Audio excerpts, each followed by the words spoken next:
本节目由生而无畏的勇闯天涯 Super X 独家冠名播出。勇闯天涯 Super X 够胆就来碰！10月21日晚8点，天猫双11开卖了，上淘宝搜战至巅峰，还能抽8888元大红包。卫龙不只是一种辣，陪你燃辣巅峰时刻。本节目由卫龙辣条赞助播出。本节目由万和赞助播出。万和星汉插一套系，成套自由嵌，无忧换新家。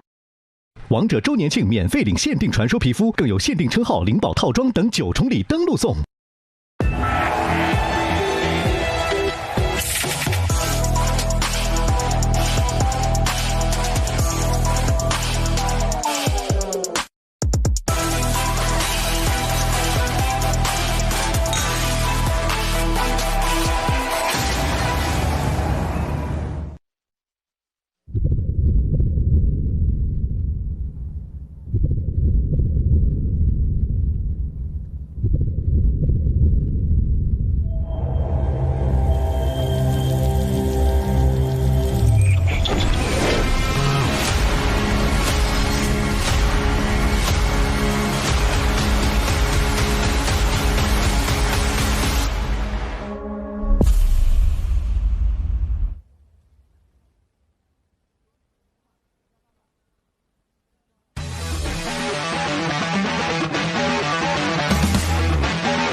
现场以及腾讯视频的观众朋友们，大家晚上好！这里是由勇闯天涯 Super X 冠名的《战至巅峰》第3季的半决赛的现场，我是今晚的主持人瓶子，很高兴能够在半决赛的舞台和大家共同见证我们这一季《战至巅峰》冠军候选战队的诞生。那么大家都知道啊，本赛季的战至巅峰的旅程当中啊，一共有5支战队给我们留下了非常多精彩的比赛瞬间，也留下了独属于这个赛季的美好记忆。那么在今天在这个舞台上，我还是要先感谢一下无缘半决赛的苏州 KSG 所有成员的付出，因为有你们的加入，才让这趟旅程变得更加的精彩。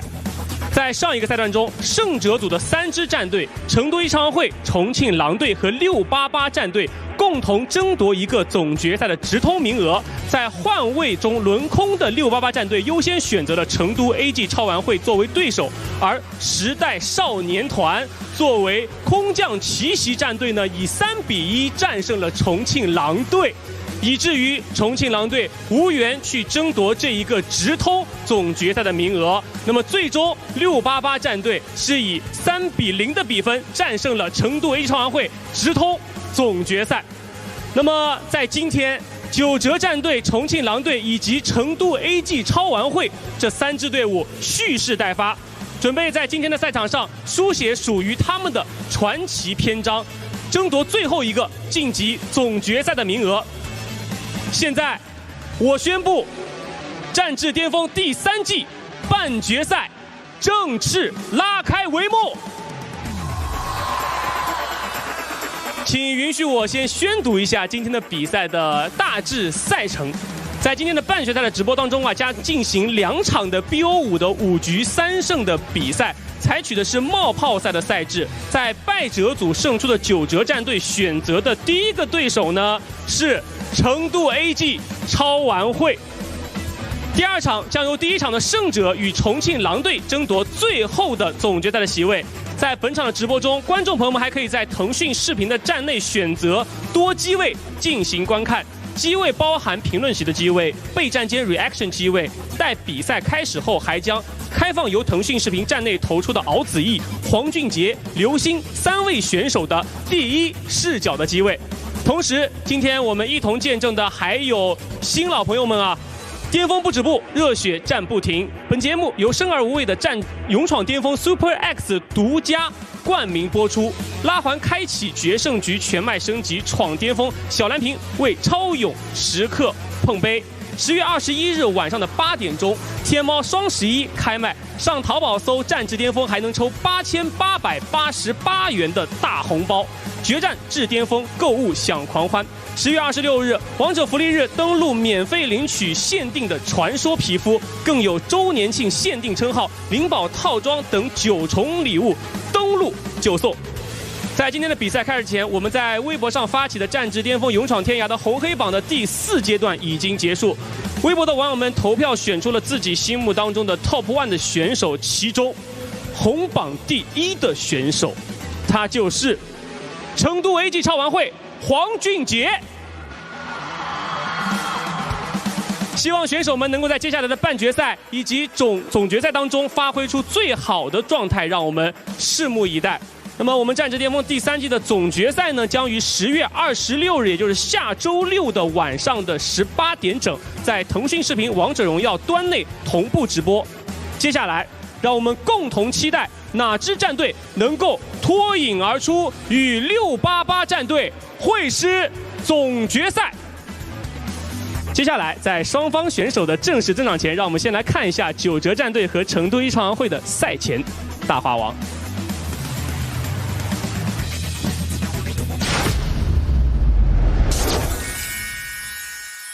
九哲战队，在我看来跟打 KSG 没什么区别。像我们这样有韧性又 lucky 的战队，胜利都是对手送的。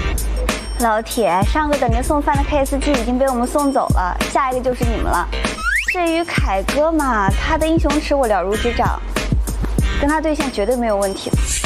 九哲战队，我的老东家呀，在九哲队的时候，我的胜率是0%。可是我来到了 AG 战队之后，让我感受到了胜利的快乐。那凯哥你也没什么用啊，胜率全靠队友。柯基老师啊，是不是有点后悔没有来我们 AG 啊？世界冠军的目标从来都只是冠军，不是阶段性的胜利。妈呀，掐指一算，这场比赛我们只需要打10分钟，后面的话就等你周可以掉点吧。林墨，你还有什么想说的？赶紧说，因为打完这场你就没有机会了。哎，别管老虎，别管老虎，别管老虎。哎，能接吗？能接吗？哎，没了。好，等着。我记得上次跟 AG 训练赛的时候，林峰 CV 给我打电话的时候，在电话里心态爆炸了。但是不好意思了，七宝宝，这次可能又要让你崩溃了。想把这个打崩溃，得先问问我呀。我想问问溥仪星，你一把5杀都没拿，是因为你不喜欢吗？我就喜欢超市大酬兵啊！打别的队我主打抗压，打你们队我就主打一个买1送1。哦，彼此吧，是吧？小心。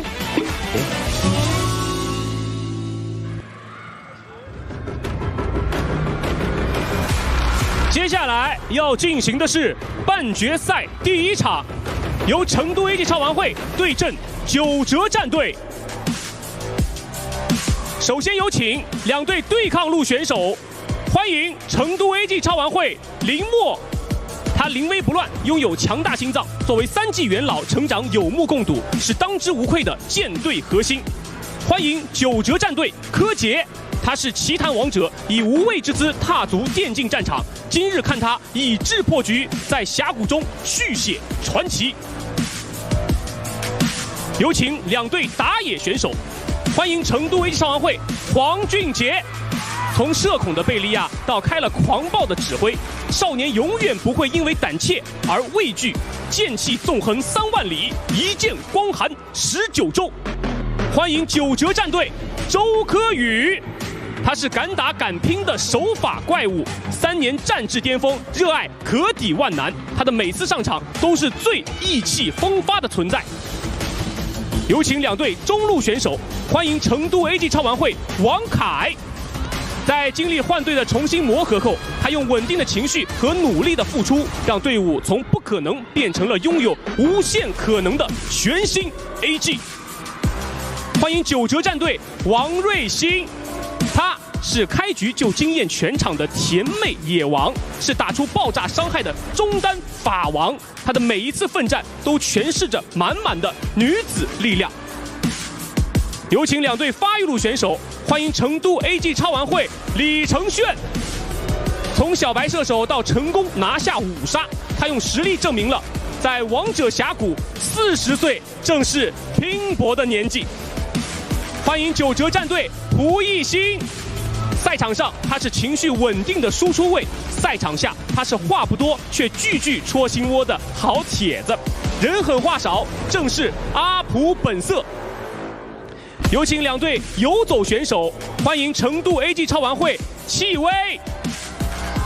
从战队吉祥物到游走万花筒，他通过班位买房证明了自己的实力，完美演绎了真夫妻也能一起快乐电竞。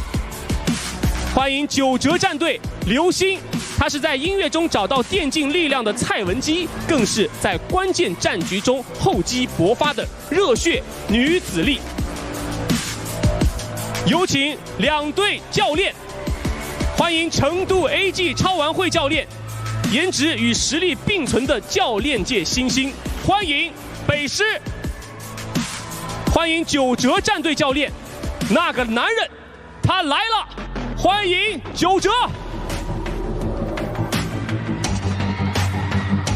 巅峰之战一触即发，究竟是团队配合日益默契，英雄池逐步拓宽的成都 AG 超玩会能够完成蜕变更进一步，还是在淘汰赛中突破连败魔咒，逆风翻盘，惊艳全场的九哲战队能乘胜拿下胜利果实？让我们拭目以待。接下来，让我们把时间交给评论席。Hello， 大家好，大家好，现场的朋友们，观众气氛特别好啊！对，现场的观众朋友们，大帅男啊！观众，目前的观众们，大家好，大家好，我们先跟观众们打个招呼吧。大家好，大家好，我们是688战队。Hello， 大家好，大家好，我们今天陪大家一块看，每个人做个自我介绍吧，跟现场。从我这边开始啊。OK， 好，大家好，我是李毅。Hello， 大家好，我是688战队的张彤。Hello， 大家好，我是张大仙。Hello， 大家好，我是688周琦。Hello， 大家好，我是曹焕东。哇，大家好，今天由我们688战队陪着大家一起观赏这一次半决赛的直播，哇，好兴奋啊！现在现场很热，很热，很热。是啊，感觉观众朋友们，包括舞台上的选手们，给足了我们这个劲儿啊。对，让我们感觉我们比台上的他们还紧张。紧张，确实紧张。我现在手脚冰凉。不是，因为我不太习惯我们现在的这个位置，我们究竟是应该比赛，还是应该在这儿去评论这个比赛？就是搞不好这个身份的转换。不是，既希望他们打得特别好，然后自己心理压力又特别大。他们一打好，我感觉我们自己回去要多练了，所以心情是特别复杂的。然后又不希望他们打得特别好。希望他们要下饭一点，所以这就是一个矛盾的心态。是，那在赛前我们也可以看一看两队的怎么说呢？他们也算是，应该是第一次交手吧。第一次，应该是上来说，应该是第一次正面交锋。其实对于对方来说，你说了解吧，肯定也了解，因为毕竟都在私下看过对方与别的战队的比赛。那今天呢，首先第一场我们看到屏幕上，成都 AG 超玩会先对阵的是九哲战队，然后第二场就是看第一组谁获胜。获胜者与重庆狼队再来一场 BO5，决出通往总决赛的最后一张门票。那今天如果是最多的情况，就可能有一个队要打10场，就每个 BO5满2个 BO5。如果2个 BO5都是满的话，是的。就是提到这个九哲战队，大家可能也都有印象。刚开始的时候，可能成绩并不是特别的理想。那么我现在想问大家一个问题：如果我们处于九哲战队的这个位置，打到了半决赛的这个阶段，我们应该怎么选择我们的对手？是 AG 还是狼队？先打哪个呢？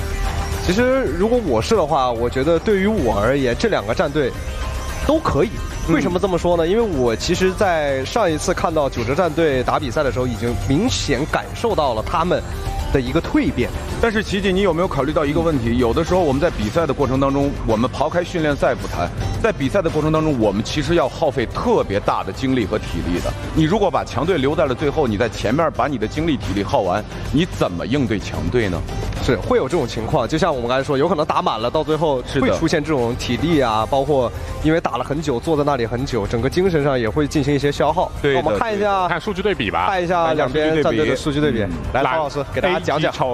蓝色是 AG 超玩会，然后灰色的是九哲战队。可以看到九哲战队的暴君控制率是明显要比比 AG 超会高的，但是 AG 超会的场均击杀是要优于九折战队的，这和我们印象当中的好像，我感觉九折战队是特别喜欢打架的一个队。这2张图会不会放错了？我也觉得，就是大面上的会出现这大面上的这种感觉，跟我的感觉不太一样，是我们看到的数据不会骗人嘛？但是，是。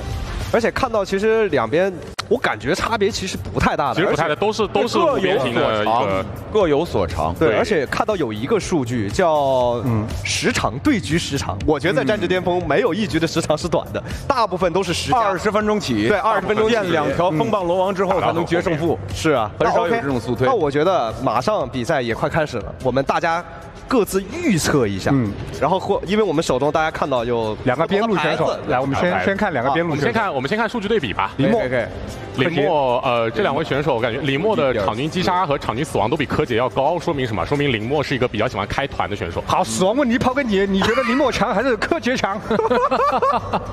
告诉我，曹老师，你觉得谁强？我觉得不许说这种，实话实说，我觉得林默强一点。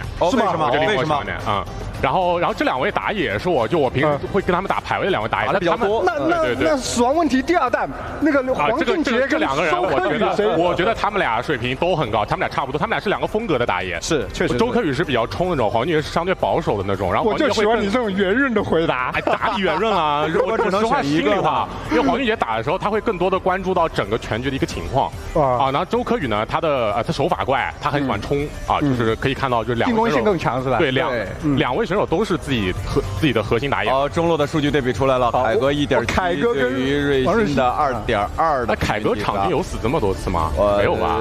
主要是跟我们打了那场，不是因为凯被抓了好几次，我今天凯哥容易被针对嘛，就是必须要先把凯哥给他处理掉。哇，他两边的数据对比看出来，分区经济，因为他们2个队的打法其实有很明显的区别。我感觉九哲队他基本上王瑞鑫都是放线给周柯宇吃的嘛，然后凯哥可能在中线待的比较久。而且他这个5维图主要是他们俩不是实际对局的1局中的5维图，他是对阵不同战队的5维图。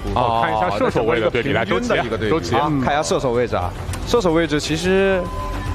我知道了，这个不对的，因为溥仪星一开始玩的是打野，有转位置的，对，所以说他的那个分区经济，我想怎么就是原来如此，没那么高，它是包含不同位置的，包含不同位置，包含他打了很久的弹野，对，如果是他的射手数据的话，我觉得场均经济会高很多。我在这问大家一个问题，刚才我和曹老师聊了，曹老师提出了一个观点，我觉得蛮有道理的，就是我们战至巅峰这个舞台其实看的是发育路，如果发育路优的话，可能我们这个整个团队会比较厉害。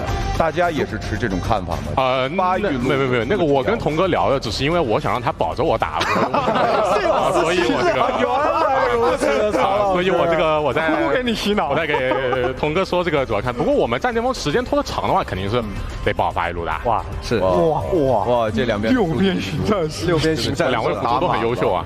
是看的像对抗路的5维图。周琦评价一下，2位辅助。我说了嘛，我看2位辅助真的像对抗路的那个5维图，真的。周琦评价一下6边形。OK， 那我先一会儿再评价。我觉得因为马上比赛开始了，确实我们把牌举起来吧。好，都支持谁啊？预测一下大比分是吧？来，我们预测一下大比分。来，每个人2张牌，我觉得看好谁？来，预备，1、2、3。不一样，不一样，有分歧。我觉得大伙儿是不是要跟观众聊一聊？有分歧，为什么？那我跟7我们俩一队的是吧？要不我先说，先说，因为我刚刚跟那个7威和李承炫哥拍了一个抖音，所以我觉得我要支持他们。好理由。好，一哥，你说说看。我还是凭感觉吧，因为我跟他们，我觉得都打过他们，私底下也打过，我觉得可能。我感觉，因为九哲战队其实在之前一直输，但是他上一场他赢了这个 KSG， 信心上来了。这个东西他有时候跟足球比赛一样，他连输的时候他一赢，他可能就是连胜了。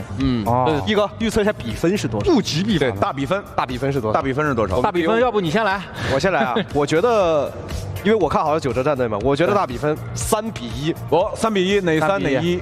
九哲战队，因为我看好3比1。3比1。第1局谁赢？这就不好说了。来，曹老师。我比较看好 AG， 因为我觉得2队都很强嘛，然后其他位置就都很强。因为我是发育路选手，我主要看下路的对局，我觉得旗鼓相当，但是 AG 有个羁绊加成。我相信他们的配合啊，跟各种默契啊，应该是会比九折战队更好的。那预测一下比分吧，预测一下羁绊加成。什么叫羁绊加成？羁绊加成就是2个英雄在一起会有特殊彩蛋，是吧？对，就有增益 buff。对就比如说像红 buff，就是好，那请问后羿跑向后羿跟嫦娥的那个羁绊是什么？后羿跟嫦娥还有羁绊吗？对啊，有，留下作业了，自己回去好好反思一下。来。那个行吧，那赶紧我们把比分预测一下啊！我预测是3比2，打满5局，3比2打满5局。OK， 洪哥呢？好，你们各位都是从这个专业的角度，比如说技术角度啊，然后数据对比的角度。我今天不聊这个角度，我要从玄学的角度，我要聊一聊我为什么要选 AG。AG 成都超玩会呀，他们吃的是什么？他们吃的是辣椒啊，火辣辣的呀，而且队内的气氛又那么祥和。对吧？他们教练刺痛总是不是刺痛那个，怎么去狼队了？假粉，不是说错了。那么教练总是说我们是软柿子等等等等，我觉得这是一个烟雾弹。越把自己看低的人，他要么就是极有自信，要么就是心态放得很稳。所以通过这2点，我选的 AG。比分是，我绝对站 AG。比分是什么？比分是3比2。OK，AG 赢9折。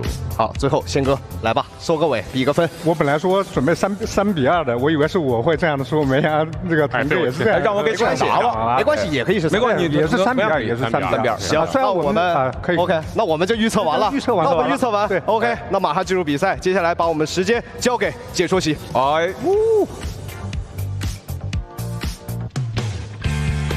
各位观众朋友，大家晚上好，欢迎来到《战略巅峰》第3季半决赛的比赛直播现场。大家好，我是今天的解说02，我是今天的解说橘子。今天非常有幸哈，跟我们这个食团味满满的橘子解说啊一起搭档。哎，不是，主要能跟我们刘姐一起搭档，我很开心啊。你知道吗？因为今天中午我们节目上线了嘛，我看这个弹幕朋友们都在讨论哈，说这个橘子对吧，松弛感拉满了，又戴墨镜，然后上台 BP， 然后在这个 BP 阶段的时候也是给队伍的情绪价值也拉满了，说你食团味满满啊。主要是他们松弛，他们松弛我就跟着松弛。对，是。怎么样？当教练的感觉如何？时代少年团的教练，应该很多人都很想。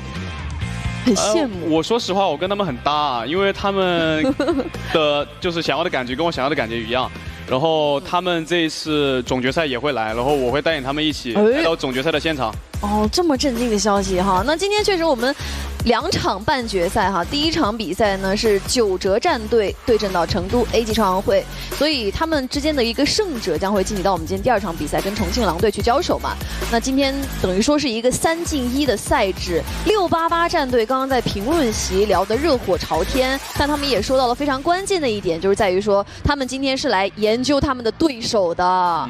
所以今天这3支队伍当中呢，将会诞生一支688在本季战之巅峰总决赛的对手了。对，你看他们选手在现场，就是你知道这个握手的动作代表什么吗？代表什么？有2种意思，意思就是哎，你看我手上有汗，然后一种就是来握个手，一起加油。对，因为我觉得一般像现在橘子也做过教练了哈，应该有一些经验，特别是在这种比赛开始之前，是不是这样的一种队伍之间的小的鼓励还挺重要的，对，氛围很重要。就上一期嘛，然后我带10团，他们在赛前，就是每一个选手在赛前都会说一些话，彼此就是之间，比如说，哇，兄弟，我今天状态火热啊，今天我要怎么样，他们就是会说这种话，彼此鼓励，对，这种非常积极的心理暗示。对，包括我们这一次看到9支战队，他们选择了跟成都 AG 超玩会去交手嘛，等于狼队其实是轮空的一个状态。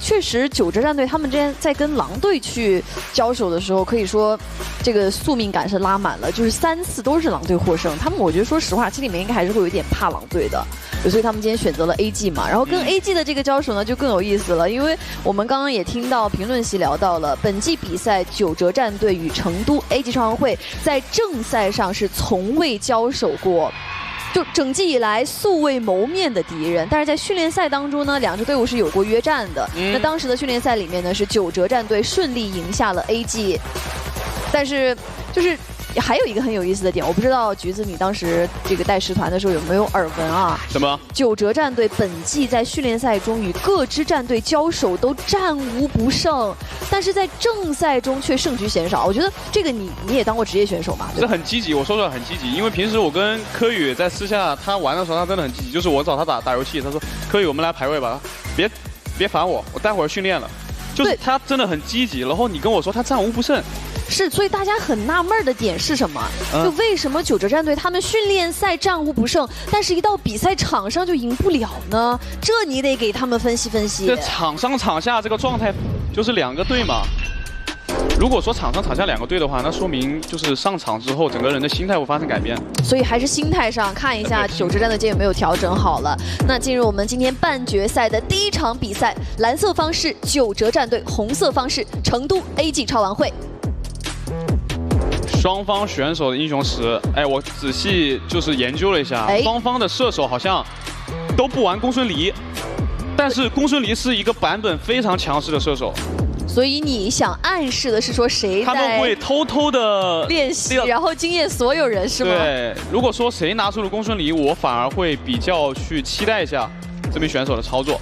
先看一下双方的班位，九哲战队是把2个辅助软辅，也是当前版本非常这个主流的一个风格了，孙膑跟墨子送上了班位，然后 AG 是把。蓝和耀，说明针对谁呢？周柯宇这2个非常擅长的英雄都被ban掉了。是这个，确实这个很难藏啊。他这个耀低，但他还有一手宫本武藏，他的宫本武藏是，但是乘着 AG 超玩会看一下能不能，要不要把这一手直接给他拿了，然后一手直接出了个真机，真机是一个非常万金油的中单，有控制有自保，然后还有就是可以让经济，它可以让经济，可以让打野或者边路来。共享他的经济，然后反正对团队帮助挺大的。对，而且它是一个双方的公共英雄池嘛，因为我们这场 BO5是打到了第5局才会触发这个巅峰对决的一个赛制，就等于说没有全局 BP 了，在第5局嘛，就是选过的英雄也可以再选，但前4局是你用过的英雄是不能再用的。朵莉亚和刘邦，这2个英雄。据我看来就是不是很好搭配，但是刘邦和朵莉亚你单独分开的话，也是就是朵莉亚是目前很强的一个辅助的点，然后刘邦作为边路也是一个非常厉害的点，但是2个搭配到一起，就是他大招不能给刘邦刷，就看他们这个核心嘛，就后面3楼的一个选择是什么了。3楼可能会选一个中单跟他搭配，选一个中单或者王昭君啊这种，王昭君啊婉儿这种可以更好的跟朵莉亚搭配，可以刷到大招。是，但婉儿的话，凯哥之前在本赛季的战士巅峰的比赛当中是没有使用过的，应该是会拿工具人会比较多，对，练习成本也会更高一些。来看一下九哲战队2、3楼的一个选择，选择了敖影加上廉颇。这边选了个一星，可以有一个可以给朵莉亚刷大招的一个人。选择了一星，对，但是柯洁在对面啊，所以要看一下这一局，双方等于说前3楼都先把这个中路，包括辅助、中辅都已经锁定下来了嘛，对吧？还选了一个是甄姬、廉颇，对，九哲战队选了一个敖影，非常就是这个版本非常强势的一个射手。对，而且敖影这个英雄的话，跟蒲熠星也很搭哦。就感觉这个英雄在这一季战士巅峰跟他应该还是有一些羁绊在身上的，有些 buff。后续你说的宫本武藏直接给你周柯宇又送上班位了。刚刚还说就说要不要前3手直接拿，结果后面直接被ban了。那第4个是不是还会是打野？怎么北师也学会了九哲的流派哈？我记得之前九哲他在 BP 的时候特别喜欢4个班位全部针对一个位置，今天北师前3楼成都集商会全部针对到周柯宇啊。对啊，这是要把周柯宇这个英雄池给搬到底啊，然后。搬了一手，九哲战队搬了一手李承铉会玩的这个狄仁杰啊，又是一个打野，源流之子，这不是袁坦？真的，今天北师第1局一上来，对于周柯宇的针对是拉满了，还搬了个梦琪。是的，梦琪跟狄仁杰都被九哲战队送上了班位。我想想，2边打野这一般主要自己打野要玩啥呢？会不会玩谭野、夏侯惇这种？2边会不会想选夏侯惇这种？先拿杨玉环打野，朵莉亚嘛，杨玉环配朵莉亚，给对杨玉环刷双大嘛。那我觉得左边九哲周柯宇这边很大概率会选夏侯惇或者哪吒。主要是 AG 他现在炫哥玩什么还没选，如果他只有杨玉环锁定下来，代表他把李承铉的英雄留在了最后一手 counter 位。哎，对，因为他一定是一个大核，不然他现在这个阵容伤害不足啊。是缺一个射手大核。对，肯定得拿个大射。要来个补输出的。对，不然他这个阵容前4楼看上去伤害真的不太够。这边还差一个九泽战队还差一个打野或者辅助或者上单。曹操。哎呦，锁了！曹操加孙策，这直接也是一个冲脸的阵容啊！对，又有廉颇，又有孙策，这个阵容是可冲可保，就是前面就是孙策和曹操、廉颇3个人冲，或者说廉颇、孙策，在后面保，就是甄姬、敖乙就先打前排，然后前排突进来，然后孙策和廉颇去打个反手。你看，果然是个大核哈。对，大射。伽罗，因为必须得拿大射。不然你这阵容真的是缺伤害，而且左边这个阵容它真的就是一个突脸。他一定会突，因为什么呢？因为右边没有刺客，甚至没有保嘛，甚至没有战士，就像一个4保1嘛，就可以这么去概括。保个大核，在第一局选择阵容，对，但很难保，很难保，很难保，我也觉得很难保。这把炫哥压力太大了。对，这把左边全是强突脸阵容，曹操、廉颇、孙策，还有一个能封他走位的甄姬。然后敖乙这个英雄的话，有大招又可以保命，对吧？你也很难去切到他。就主要是没人能碰到敖乙，没人能碰到敖乙。就是我觉得团战里面敖乙的大招都不用教，除非伽罗能点到他的时候。整个阵容看起来的话，我觉得前期和中期的话会就是九泽战队比较强，但是到了那种超大后期的话，就是右边得拖嘛，拖到伽罗成型。然后包括杨玉环可能到了后期也会有一定的伤害。右期可以打，后期可以打一打，但是九哲战队给不给他们这个机会拖到大后期就是一个问题了。双方的第一局比赛选择了截然不同的策略，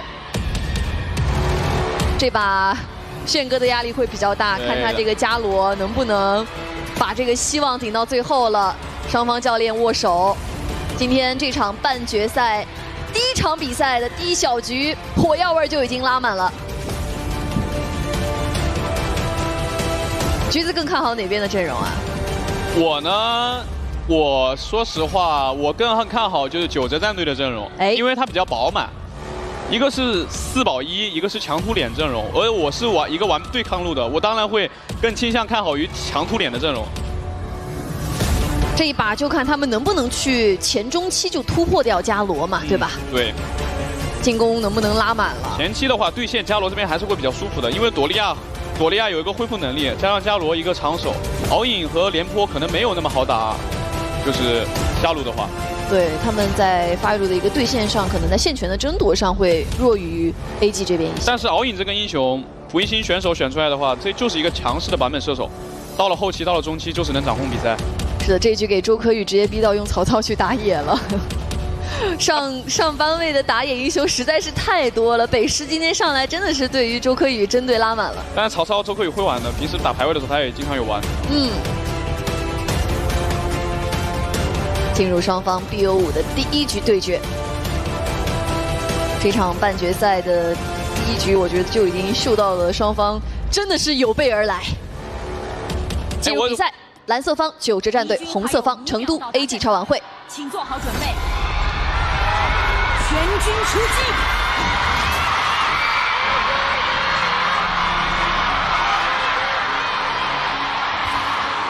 看一下分路情况，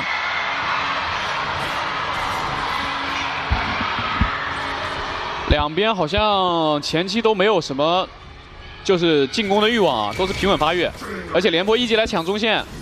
下路这个对线呢，直接让敖乙抗压了。七哥这边也是，野区小晃了一下。前面虽然说是抗压，但是福一星直接上来 A 了2下伽罗。他的风格也是很凶的，对，很凶啊！福一星这边选手，炫哥这边直接就是要把这个刺甲给打掉了，但是自己的血量很不安全啊。对，看一下上路的对线，刘邦是打不了孙策的。孙策前面4级都随便打刘邦，然后下路也是本来是去抢中线的，中线抢完之后，廉颇直接上来帮2打2。他们的开局布置嘛，就是战队这边。上路拿一个这个可以传送的空间之灵。对，空间之灵。前面都是需要发育的，两边阵容都是需要发育的。曹操是到了中期才比较厉害，中期大家都没有出那个重伤的时候，就是在装备还没有那么成型的时候嘛。对，而且曹操刷经济很快。哎呦，这边蒲熠星打得这么凶啊！哇，我说实话，蒲熠星这名选手他玩敖乙这个熟练度有啊，他这一波是经典连招啊，先是那个风龙魂，然后再水龙魂，再火龙魂，而且是3火龙魂。你看这个3火龙魂很熟练啊。我看蒲熠星最近也一直在直播，然后去打训练赛啊，练习王者荣耀，在峡谷里驰骋，还是花了一些功夫在里面。对，哎，前2天我看周柯宇也在直播玩啊。对。都在默默努力的练习嘛。本来我能蹭上车的，他最后把我抛弃了。现在看一下这一波又开始动手了。哇，不是每一波这个对线打得很凶啊，波都是3火龙魂。哎，上路也一点不怂啊。柯洁直接上来就是大招撞了这个刘邦。对，哇，9折战队今天这场半决赛第一小局一上来，这个对线压力给的很足啊。但是有个情况是什么呢？哎，真的。你把他血量打下去之后，朵莉亚也回复，对，他就一直回。但是这边真机出来了，直接逼了个闪现，看起来冰冻一下。对。然后七哥这个朵莉亚的治疗术也交出来了，弹了2下。这波真机下来之后，打了一个闪现，一个治疗。下波没闪现没治疗，对，下波没闪现没治疗，可以带着孙策。对，因为我们知道王瑞鑫本来他其实非擅长多个位置，他是一名实力非常强劲的选手，所以他节奏感是很好的。来看一下我们对于赤甲的一个争夺。哇，就廉颇，流星丸廉颇这个程度是非常就需要突脸的一个英雄。因为廉颇作为一个应付嘛，他需要去为蒲熠星提供更多的视野，这样蒲熠星才能更好的在王者峡谷里驰骋。感觉都不需要保后排了，这把就全突进去就完事了。让伽罗只要把伽罗杀了，他们就没输出了。敖隐还是一个需要自己去给自己创造一个环境的。我敖隐这个输出环境是没问题的，因为敖隐有个大招可以自保。是的。而且3技能还有个控制，但是伽罗没位移，没控制。炫哥这边会比较依赖于七哥对他的保护啊。但是我觉得今天这一上来这一局 ，AG 还是选择的一个防守的一个打法嘛。两边都很平稳，没有谁去主动发起一个进攻野区的一个节奏。对，9折战队这边虽然在线上压得很凶，你看蒲熠星，就是他在的这个位置哈，连自己防御塔都看不到的这种感觉。就是打的真的非常凶，他过河道了。哎，那是因为说实话视野给的很好，中单一直有铁拳，王瑞鑫这边真机一直动得很快，对，一直在往下面走。对，然后再加上廉颇也是在河道里面站着视野，一直在给视野，你看就在这走。对，就是对于蒲熠星来讲，这局敖隐很舒服，这个地图是亮的。对，哎，来抓我出的全肉，我。还有这个版本出全肉实在是太顶了。孙策出全肉，柯洁这个理解可以啊。看到人就想揍，哎，他这把就扛在前面啊！哎呦，这边哎，伽罗这边凶多吉少，哎呦，这肯定要回家了，这肯定要回家了。对，刘邦没大，刘邦大招呢？哦，传给了大招是下来帮了一波。就整体看下来，你会发现炫哥这边前面是有点难受，因为基本上是3个人一起给他压力。就本来一个2v2对线，我们聊到过，其实他们有一个续航的。哎，现在这波杨云津津有条的，你别说啊，就打的，我以为就是前面会爆发很多战斗，但是没有，两边都打得上来第一局嘛，对，你还是得探一下对方今天状态怎么样嘛。万一拼太过了火，自己交代在里面怎么办？下路这边，现在我真的觉得9折战队在发育路的气势已经打出来了。现在炫哥的脑子里应该就一件事儿，拖到装备成型。等我装备，别急，都别急，都别急。说，哎，又想上来，别急。但是说实话，9折战队很着急。哎，看谁来了？哎呦，孙策来了，没带人。这波要4月2，但是我们看到杨玉环也赶来支援了。都在。哇，这波杨玉环开启大招，伽罗拿到了第1滴血。伽罗没人切，伽罗没人切。新的人头。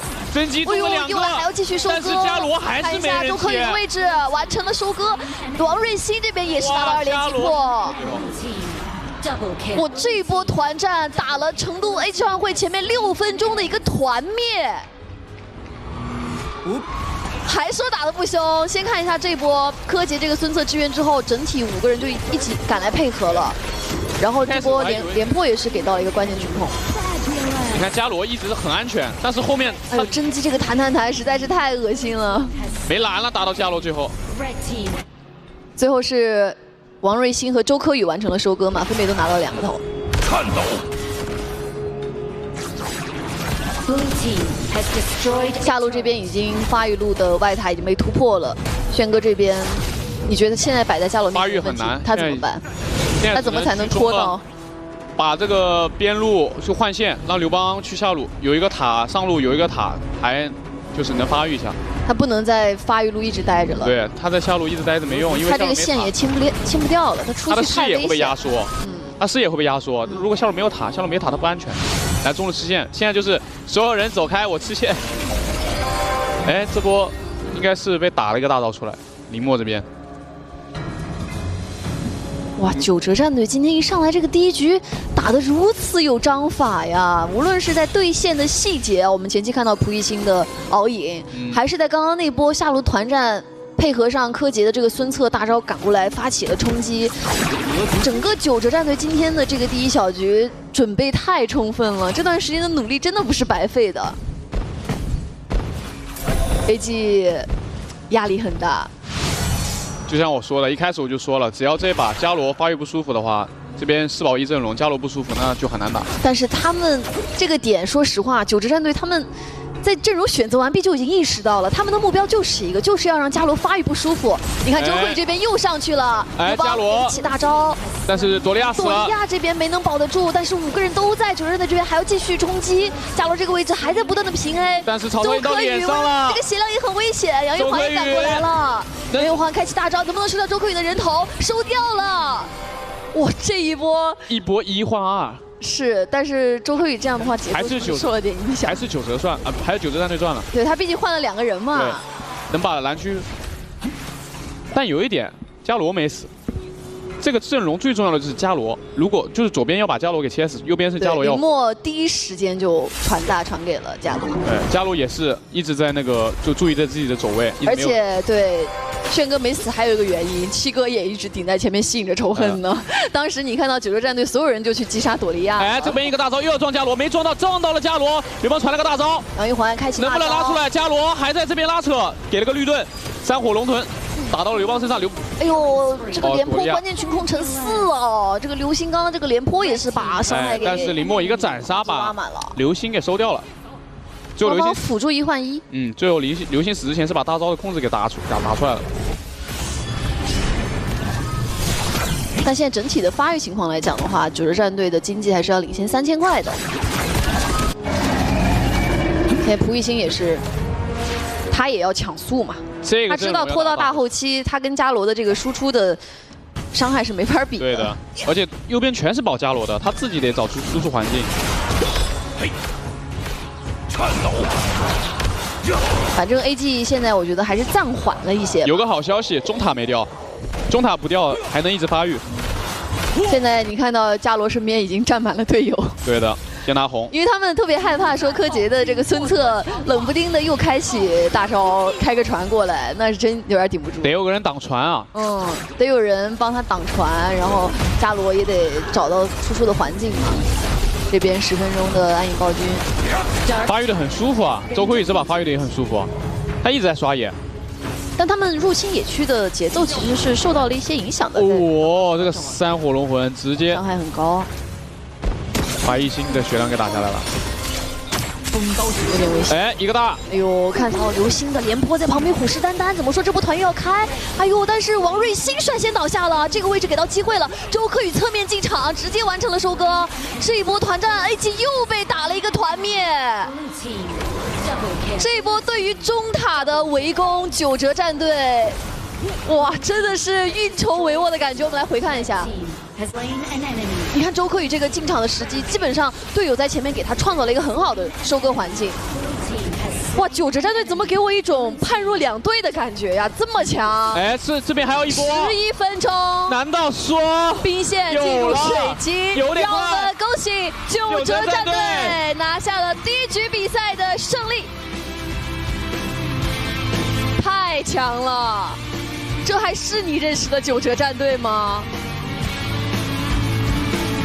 我无法想象九哲战队在这段时间经历了什么。真的，这局每个人都有高光，每个人都在各司其职的去完成自己的事情，井井有条啊！怪不得周可以跟我说，我打了，训练去了，这些训练都是有帮助的呀。真的，今天在九哲战队的身上看到的优点太多了。这场 BO5对于 AG 来说，我觉得是有点难顶。对，得好好调整一下。哇，刚刚感觉看到他们虽然只赢下了这场 BO5第1局比赛的胜利，但我觉得他们现在内心应该也是非常的感慨的。因为刚刚我们也说到了嘛，这段时间看到他们也非常辛勤的努力的在直播着，然后训练着，王者峡谷里都留下了他们努力的身影。这边 AG 也要想办法去调整一下。是的，因为一上来这个猛攻就突然的中路的1塔，然后大家要就是被越了，然后一波被推掉了。我觉得 AG 现在是有一点懵的，有点懵，因为对手在第1局展现出的实力跟配合，我觉得是超出了他们的预期。那我们来听一下评论席有什么想说的吧。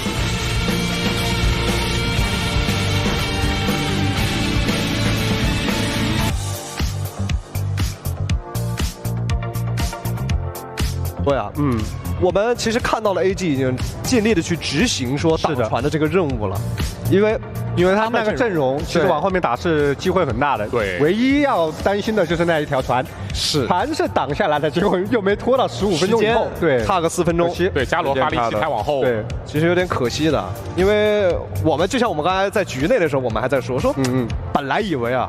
半决赛了嘛，总决赛了嘛，人头肯定很谨慎，没想到6分钟直接来了一波5-5团战，开局有火拼啊，是啊，节奏，就上来就真刀真枪，完全没想到大家就刺刀见红啊，见面就打呀，见面就杀呀，啊，看到就开呀，看到我们热血沸腾，确实真是给我们看嗨了，而且这2把都是九哲战队先开团的。敢开，对他们的阵容有大就放肉嘛，对他们敢，对吧？柯洁老师刚才选出来的时候，就是说这个 AG 这边呢没有前排，没有视野，就是比较压力会很大，对，很大，就是容错不高。对，你想拖到后期，但就看对方给不给你拖到机会了。一旦被撞到了，可能比如说九哲他们也分析清楚了嘛，他们这个阵容就是要打前中期嘛，就打前中期，就暴君全控，然后就拿着暴君进野区资源，执行效率还是特别高的。哎，11分钟解决战斗，这个大家有没有想到？我是没想到，我是觉得可能要往后面拖一下，15到18分钟左右吧，一开始。那我现在按照我们战至巅峰的体系，不是最起码现在打20分钟见到风暴龙王这一局才算真正的对局吧？我现在问大家一个扎心的问题，如果我们面对九哲战队，我们怎么办？怎么办？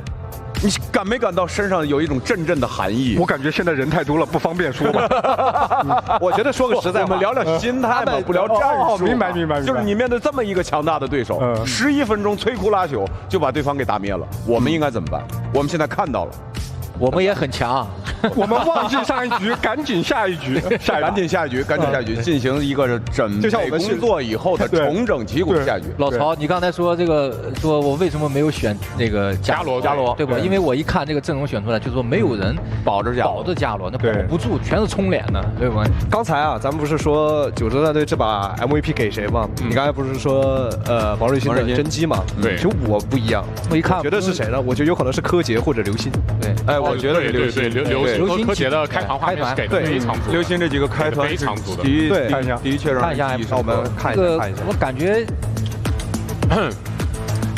而且新打的数据打的数据很好啊，而且关键几波的先手开团拍4个关键群控，拍4个拍5个，太有画面了，这确实很厉害。哇，这个以后见到这个廉颇得走远一点。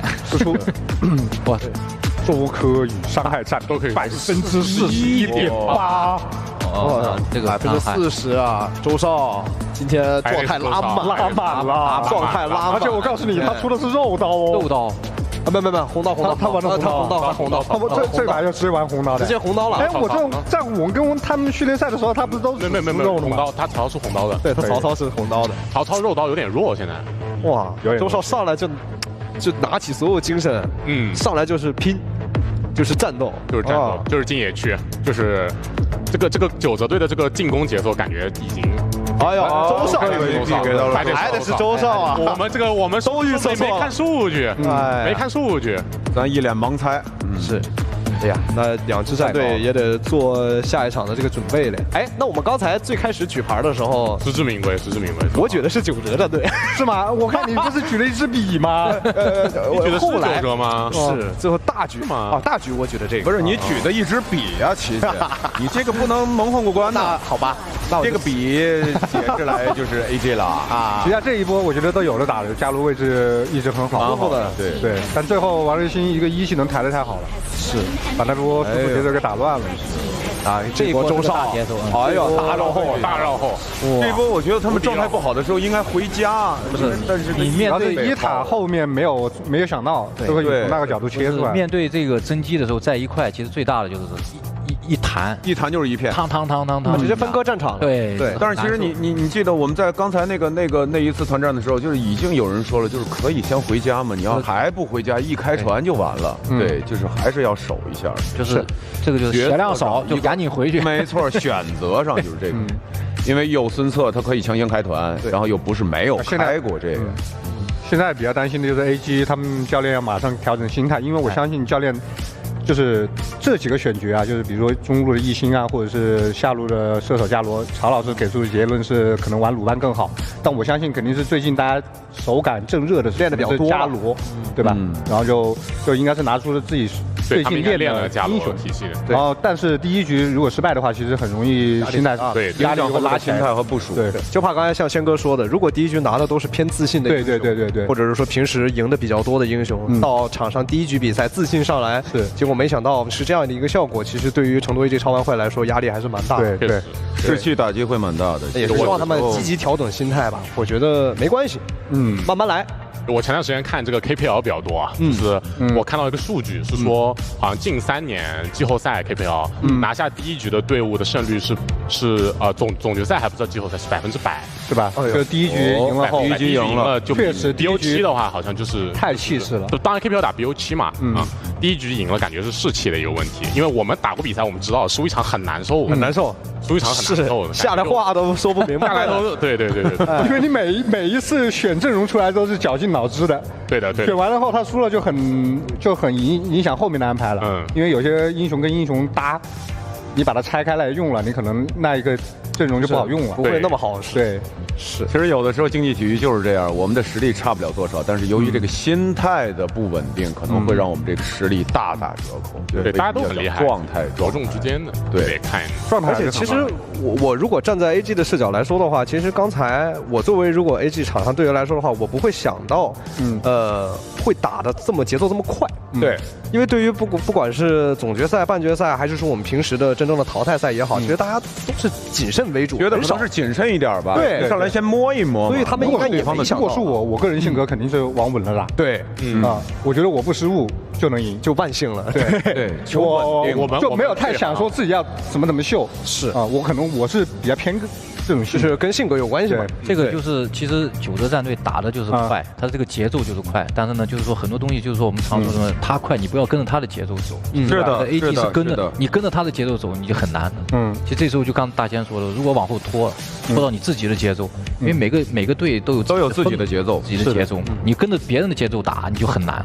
就是你打快，我不用跟你打快攻嘛，对吧？以柔克刚，我跟你打阵地嘛，我跟你打拖嘛，打拉扯嘛，可能更好。局内确实是可能对于这个现象挺震惊的，导致他们一下子没有调整过来，所以有点懵。对，我觉得有点懵。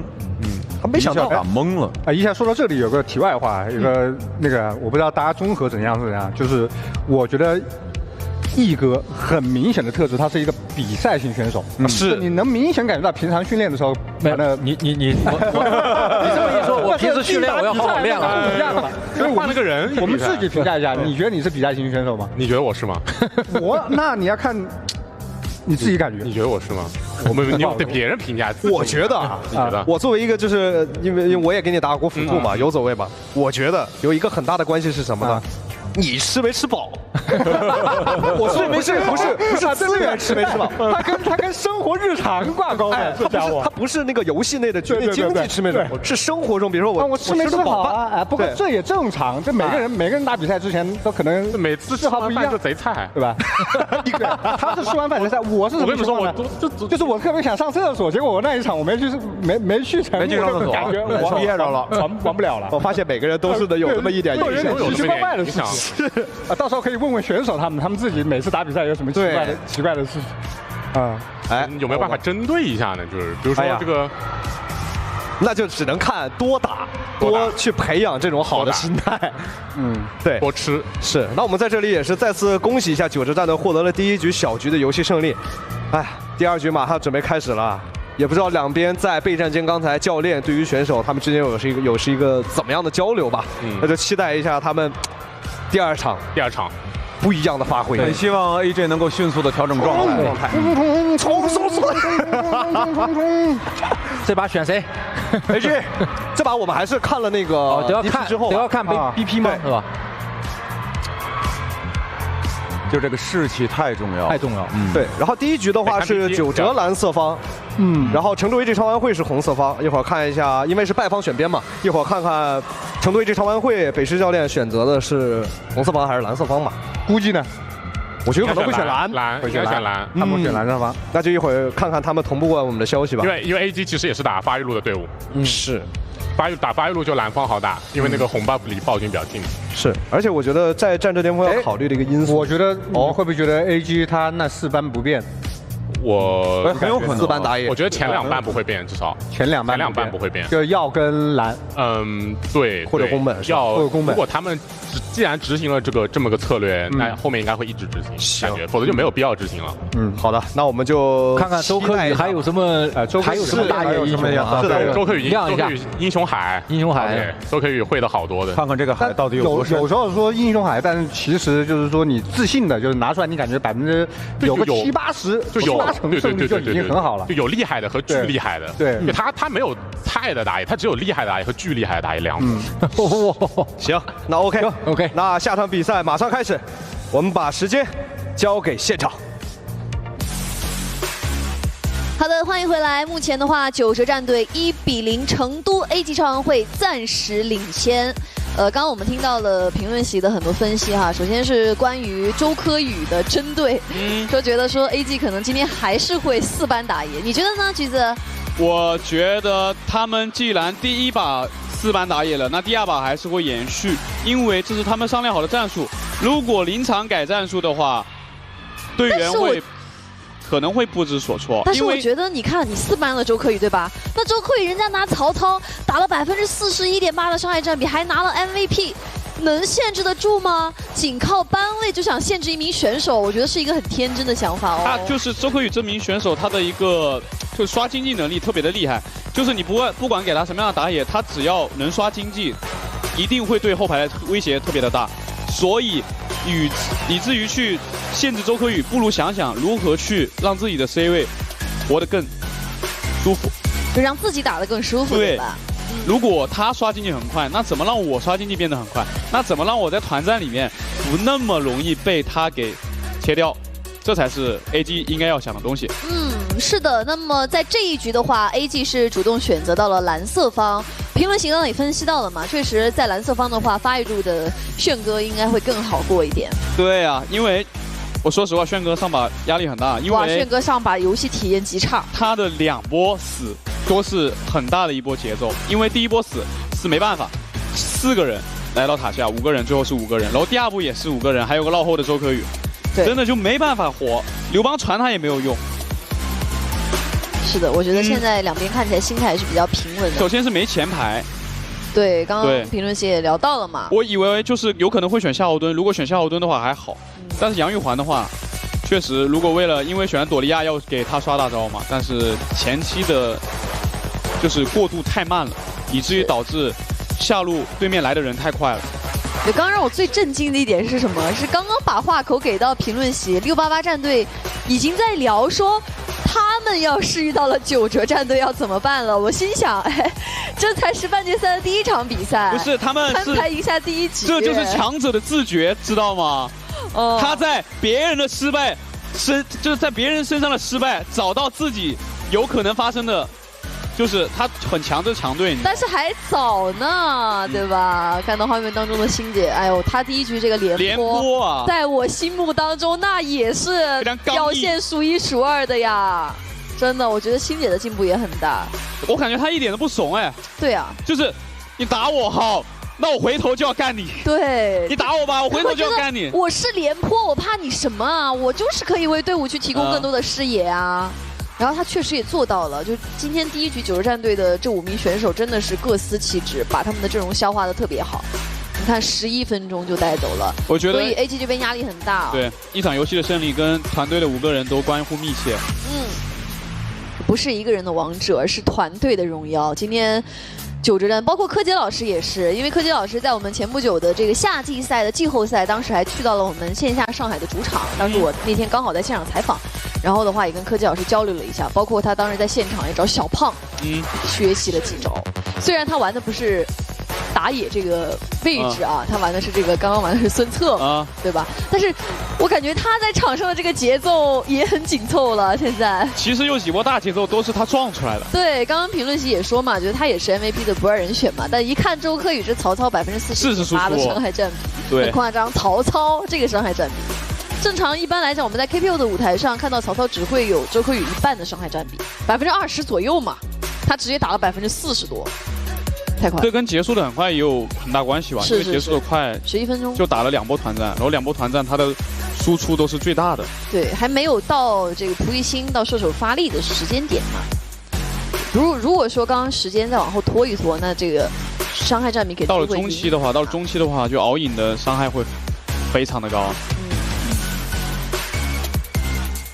这场 BO5的第一局九哲战队，我觉得是惊艳所有人。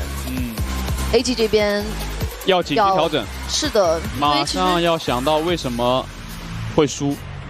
你觉得为什么会输呢？会输很正常，就是第一把这个阵容以及他们团队的配合度，就是九哲战队的第一把都是拉满了的。第一把对手确实发挥的也很强劲。对，前中期他们要稳住，但是他们前中期进攻性很强，没有让你们稳住。你们想发挥到后期不行，我不给，就是越塔。我们看第2把。是的，第2把的话，成都 A 级超玩会来到了蓝色方，九哲战队来到了红色方，因为我们是一个败方选边的一个规则嘛，所以 A 级是主动选择来到了蓝色方，依然是把蓝送上了班位。有可能。我怎么说来着？就是说前2楼还是不会轻易换战术的，不会轻易。他们其实应该是昨天晚上就应该确定了这个战术，第2天一定要执行。因为如果说炫哥都拿这种大射的话，确实会比较害怕，特别像蓝这种刺客的突进，会对于他的威胁特别大。九哲战队使用了甄姬之后，也是自己把甄姬他甄姬直接搬掉，然后孙膑给到对面了。孙膑的话，这个英雄啊，像我那次带10团的那一次啊，我一直把孙膑这个英雄放到一个非常重要的位置 ，T0级别的。对，就是我打狼队的时候，他太好用了。我觉得孙膑这个英雄非常适合我跟10团这个队伍。我觉得也适配于，就是今天在打的2支队伍，成都1超会和九哲战队。那夏侯惇感觉也可以配一下。对，那我可以抢啊。上一把朵利亚可以配个前排，然后这把孙膑要配一个前排。哦，我直接拿宫本武藏，就是不给你搬我英雄的机会。我也拿刘邦了，这局蒲熠星肯定也要拿一个大河了。但是不一定啊，周柯宇宫本武藏也可以搭配起来，就2个人宫本武藏和刘邦切进去。那你这样分析，我觉得那这局结束的速度在九哲战队的视野里还是会很快，就基本上还是想前中期去组织比赛嘛，对吧？4级之后，刘邦和宫本武藏2个人就可以打3、4个了，而且你看左边选的这个王昭君和狄仁杰都没有很能限制宫本武藏的。我觉得这个还是看他们本身就对什么英雄池是比较擅长的嘛，对吧？还是在这种半决赛的舞台上，在这种至关重要的比赛的舞台上，还是拿自己擅长的英雄，对，熟练的英雄。上一把搬了炫哥的狄仁杰，这一把他前3手就拿出来了。而且狄仁杰还是有一定的自保能力，他的2技能嘛，对吧？可以解控，不像第1局的伽罗一样，就是只能确保自己安全的情况下，去进行一个。还是那个问题，可能没有前排很好能顶住。看一下会不会选一个就那种大肉。是的，看一下3楼的位置，九哲战队也是把中单小乔先锁定下来。而且九哲战队这个刘邦啊，很有可能摇摆。他不一定是去玩边路的，也有可能是玩辅助的。哦，是有可能的。边路再来一个肉，2坨大肉，再这样宫本武藏再出肉，3个肉顶在那个。那谢哥说我根本点不动。对啊，就3坨大肉往你脸上顶。看一下后续的班位，白起也被九哲战队送上了班位。AG 超王会这边搬的是牛魔和蔡文姬，对不对？没问题的，搬蔡文姬这边有回复，但是朵莉亚。应该搬朵莉亚，我说实话，牛魔的话打到后期很容易被孙膑拉扯。朵莉亚还能刷双大，而且朵莉亚有一个孙膑很烦的技能是可以回复。换了，也就像你说的，还是要拿肉。但拿肉打到后面的话，孙膑拉扯肉很好拉扯。拿了张飞，但是就是肉。欣姐第1局连坡玩出自信了，我就要玩硬辅，为蒲熠星提供足够多的视野。选择了张飞。会选夏侯惇吗？还是打出这个疑问啊？英雄池里有没有选过？夏侯惇这个英雄，他的练习成本对选过，还会再选吗？哎呦，要彻底疯狂了！哦，典韦、狂铁，要不要锁下来？因为他们面对对面这个阵容，确实，其实小乔他也算是一个核的，小乔的伤害中期起来也是挺高的。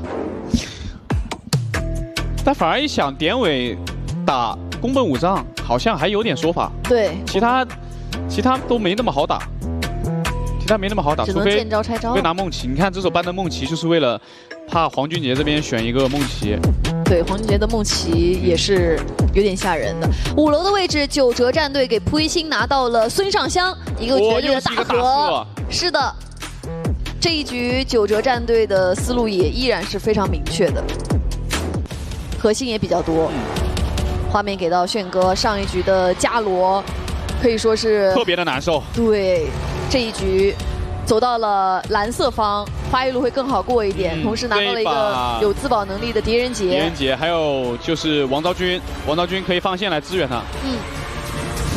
看一下这一局 ，AG 能否扳回一城？因为如果九哲战队再拿下第2局，将会直接来到赛点。面对赛点的话，压力还是很大的。这一把说实话是今天整个 BO5里面至关重要的一把。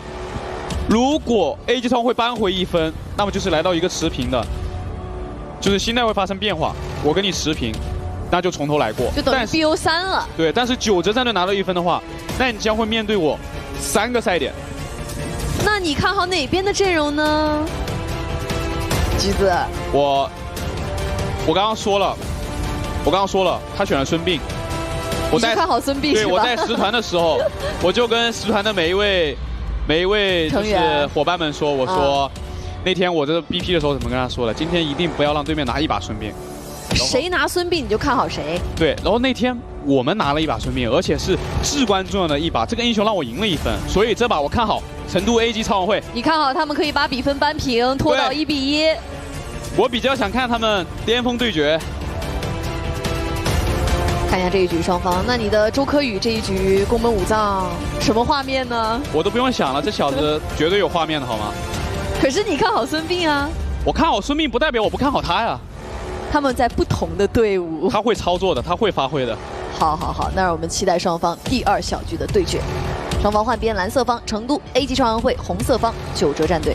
目前九哲战队也是1比0领先，而且第1局是11分钟的一个摧枯拉朽的一局。今天现场也来了非常多的观众朋友们，对，而且很激情啊。是的，他们想为场上自己支持的队员加油呐喊。进入比赛，蓝色方成都 AG 超王会，红色方九哲战队。我是本场解说02，我是本场解说橘子。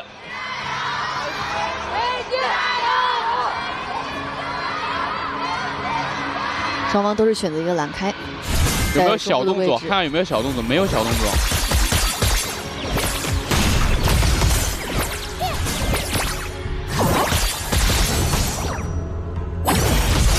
他们不是一级辅助跟射手去抢钱，而是喜欢到去抢那个中路线。对，哎，这边抢完中路线就直接来下路。他们上一局也是，都是刘星先帮王瑞星去抢了中路线之后，然后赶来下路去支援。对，上一把是戚薇姐直接就是一级跟着轩哥两个人在下路进行压制。对，这局他们也换这种思路了嘛，只不过他们动的要比9个战队越慢一点。哎，这边王昭君冻住了，张飞能打一套。前期伤害。张飞、刘星被打了一套。炫哥教了个治疗。现在他教治疗，我也教治疗，你教我也教，礼尚往来。那这样 CD 就差不多的时间了。我快好了的时候，我知道你也快好了。哎，看看这里有画面了。林墨这边打到第一血单杀，刘邦单杀了狂铁。柯洁拿到第一滴血，周柯宇恨啊，说别呀，等等我，林墨的头给我，蹭个助攻也行。别呀，让我摸他一下。是没蹭上，速度太快了。大家好啊，能浪是浪，但是单杀对于士气的提升很重。他这个时候柯洁大喊我单杀啦。对，而且对于对手的话，可能林墨接下来在对线的时候要更加小心了。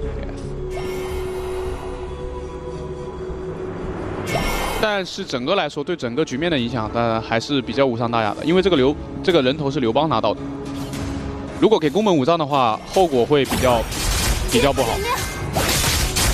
对，这把我还是比较期待黄俊杰这个典韦的发挥。典韦的话，得看他出什么装备。我看他出的是漏刀，哎，出的是漏刀，要出全肉。出全肉，他配合孙膑的话，那么他到中期就会很厉害。但他出的如果是全输出，他前期就会很厉害。出肉的容错率更高，他搭配孙膑，中后期都有一定的能力。那就看他们这个阵容，其他人能不能去把这个伤害补上了。对的，而且黄俊杰没有玩过典韦，在我看来他没有玩过典韦。这个英雄登场率本来就低，但是他最近他是在改版之后，改版之后还得到了对更多的上场的机会嘛。他的每一个技能都可以解控。就相当于这个阵容右边对他来说没有控制，他一技能能解控，二技能能解控，大招也能解控。解完控之后，自己的被动还能，这个闪现，可能是按错了。张飞开启大招，张飞有跳吗？还是能走？按错了。这个闪现有点小失误，还是有点紧张。就是上一局的这个压力还是辐射到了第一把的那个就是难受的那个劲儿。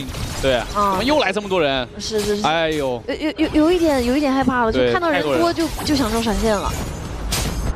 因为确实上一局被打的有点难受。大家好，这一把他的发育没有受到影响，没有因为就是对面来，然后他死在塔下，发育没受到影响。经济的话只差个600，减去刚刚刘邦单杀的300块就没有差别。但这把也不能往后拖太多吧，不然这个小乔跟上两个人的爆发顶起来。没有，你看孙膑吧，孙膑大后期特别厉害，拉扯。那就看他们的配合。你看，哎，又4个人，轩哥没闪现了，怎么说？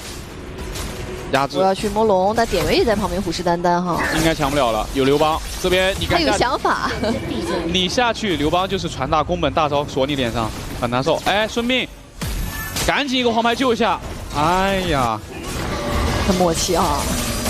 这边又冰冻住了，冻住了，黄铁打一套，典韦被锁大了，但是后面追着小乔在打，收掉了狂铁的人头，刘邦也收掉典韦的人头，刘邦一个斩杀啊！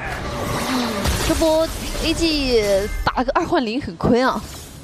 这波主要进野区的时候，前提是没有注意到下路李承宪和戚薇2个人被打残了。包括那个时候李承铉的黄牌也交了，对，而且还有个刘邦传大给了宫本武藏。在技能真空期情况下，他们正面这个团 AG 是不好打的，再加上对手刘邦的支援速度也比较快嘛。现在局面就有点略微倾向于9支战队了，因为现在已经领先了快2000了，而且还反了，可以反野，又有视野了。现在左边又没有视野，很难出去。但还好，炫哥这边的发育速度跟香香几乎是持平，但是他不是一个大 C 啊，对吧？狄仁杰他会有点对，就是他如果想要打出优势，他必须得发育速度比孙尚香更快。哎，对，哎这边红，哎，卡点时间，等兵线进塔再拿红，这么细节。好，2技能解一下那个香香的2技能的那个伤害，4个血包。哎呦，腰包！但是先看到了王昭君，这波对王昭君动手，王昭君倒下，刘邦收下了王昭君的人头，又是5个人，他还要打，看周柯宇进场直逼狄仁杰，2连击破，但自己也交代在了2塔下，这个团战还没结束，林默只剩下林默了，这跟上一局有一种似曾相识的感觉啊！你看这个。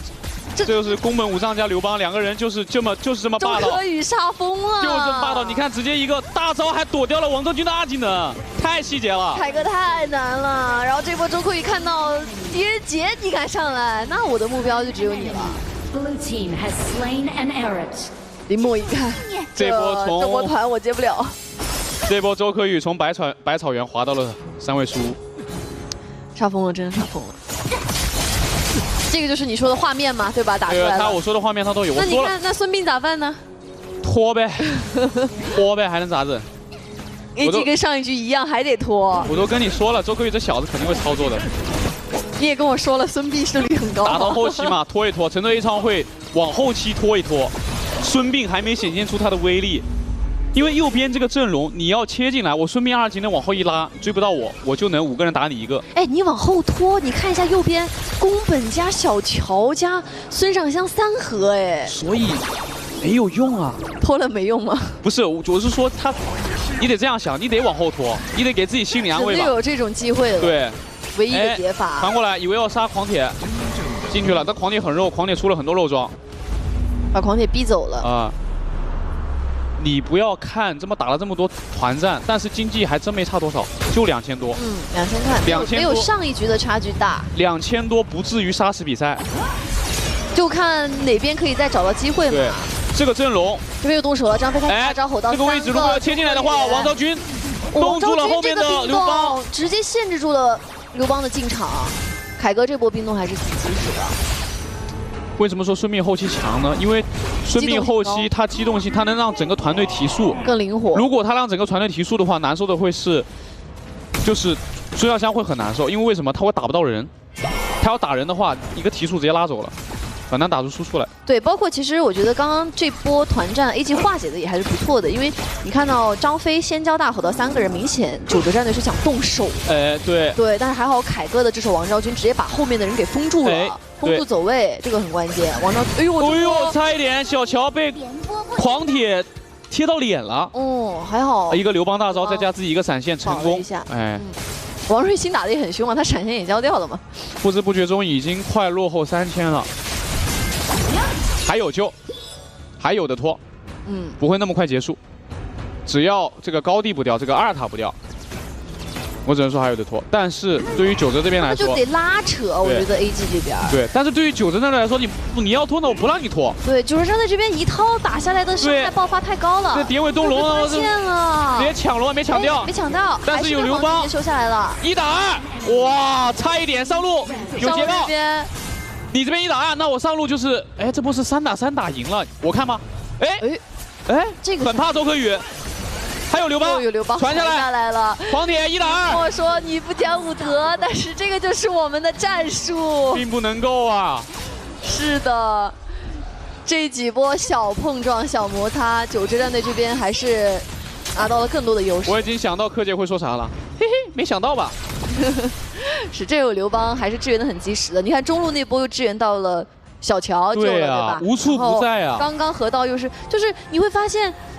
队友总是在有需要的时候，刘邦就出现了。哎，是有战术。这个就是刘邦玩家就是最开心的事情。就是你需要我，而我刚好在。对，我救下大招没有在 CD， 我觉得这个很关键。他们可能就是真的是在打之前，对吧？周柯宇就问刘邦有没有大，周柯宇问了之后，柯洁说有。他不会这样问的。我跟你讲，周柯宇只会说传我，传我。他不会说你有没有大，他只会进去传我。你还是听战至巅峰的语音听少了。真的吗？还是有时候他跟我打排位的时候就传我，传我。哇，残了，但没回复啊，自己身上也没有，好像没什么吸血。换容，哎，但是这边九州战队是优势啊，这边不让我龙换掉吗？这边龙被换掉的话，又将会拖个很久。到了后期真不好打。林老师，你哦，又想动了，这波刘邦又传了个会进场。这波真的要打的话，有龙，有龙，中路放龙，哎，还好。李承轩还没有到场啊，在少人的情况下，哇，九州战队这边出手太果断了。但是没线了，没兵线了，这波让换容还是有一点点好处。我说了吧，暂缓他们的进攻节奏嘛。对，你想拖我不让你拖，我见到你我就是要干。很想要这个。周柯宇又要上来了，这两个人我感觉又凶多吉少了，我感觉这两个人又凶多。但是周柯宇自己先被点掉了。这波看一下后续，那又是一波一换啊！小乔这波伤害拉满了。我们说了，他们是一个3合阵容。周柯宇倒了，他也想着说小乔也还在旁边，也有伤害，也可以收割的。想要这个红啊，炫哥。但是中路，因为刚刚 AG 是把这个主宰拿掉了嘛？主宰对，这个主宰缓了很大一口气。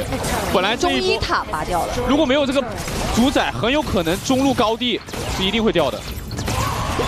现在是一个高地没破，还能拖，还能拖，但是经济不是很理想。就上一局的时候，这个时间节点比赛已经结束了。对的，还能拖。如果说还能拖的话，我相信 AG 还有机会。但是九州战队这边，他就是如果要打的话，就不让你拖。这边中亚塔你要守，我直接越你。彻底疯狂，这把黄俊杰一看0-4了，很难受，很难受，不给他1打1的机会，永远是几个打我一个。但蒲熠星的孙尚香已经默默发育到了8400，对位领先了1000块了，包括打野也是。炫哥这手狄仁杰想发力，不知道往哪发。现在场上的经济差6000了，橘子。6000还能拖吗？你怎么说呢？你总只能拖了，拖都只能拖了。你能不能拖？你都只能拖了呀。但是有一个奇迹啊，你要上一把就是没有这么大后期的阵容，很容易就一下就交代了。但是这个有一个孙膑，我说实话还有奇迹的，而且有王昭君可以守线。正面这边也不能大意，因为我们知道宫本要上了，宫本又上了刘邦，配合刘邦又传进来，小乔也关键去攻城山。李承轩跟黄俊杰都倒下了，就是你会发现现在九州战队只要进攻，这个团好像就很难输啊。还得是0换3。我柯宇兄又是一发天人合一，一决生死。不是，你现在柯宇兄是看到对面人站了一堆儿，他就交大进场了。哎呦，你柯宇兄真的是，我柯宇兄就是那个打架拉满了。哎呦，这边王昭君又倒下了。对于 AG 来讲，噩耗一个接着一个，只剩下孙膑了，只剩下你最看好的孙膑了。但是对面5人俱在，又要一决生死了。兵线进入水晶，清不掉了。让我们恭喜九州战队2-0来到赛点。柯洁老师已经站起来鼓劲儿，他这一局刘邦的数据相当华丽。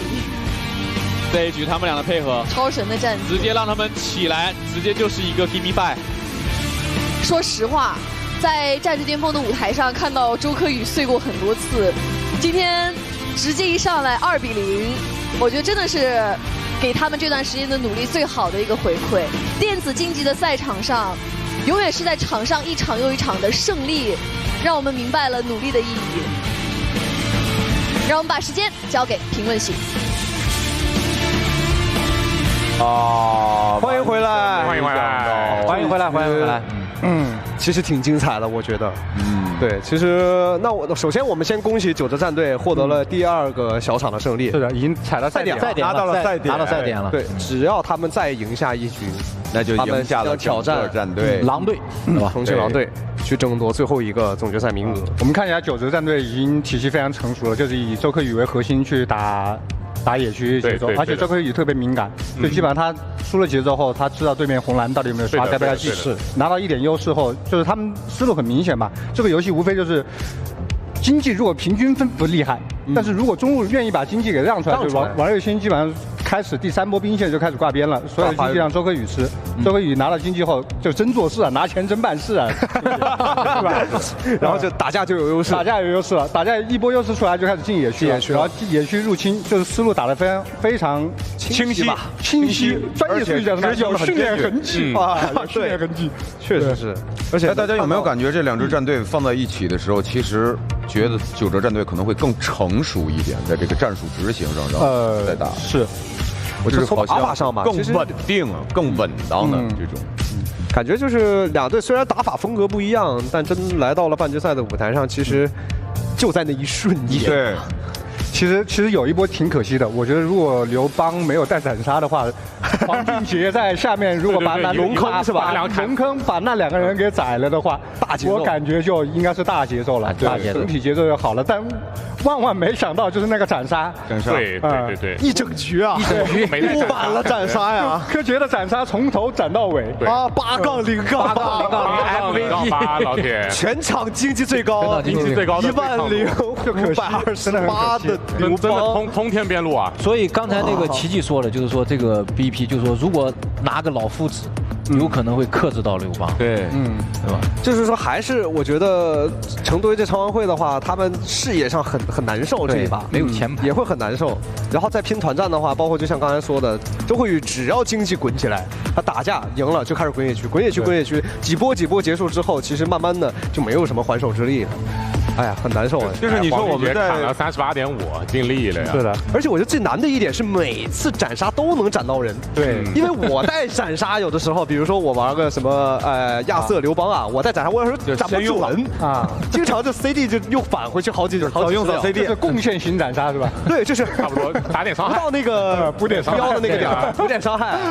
哇，这也很难。每回到了斩杀线以后肯定放，这是蛮坚决的一种放法。而且本来比赛它存在一点运气是很正常的。对，是周科宇，又是周科宇，确实实至名归，实至名归。因为像上一把他没有刘邦的一个帮助进场，其实是肯定没有这把舒服的。对的，因为这把进去之后，刘邦传大，这把我觉得双 MVP， 周科宇、柯洁都配得上 MVP。哇，这一把真的发挥特别好。对，我觉得柯洁这把打得也不错。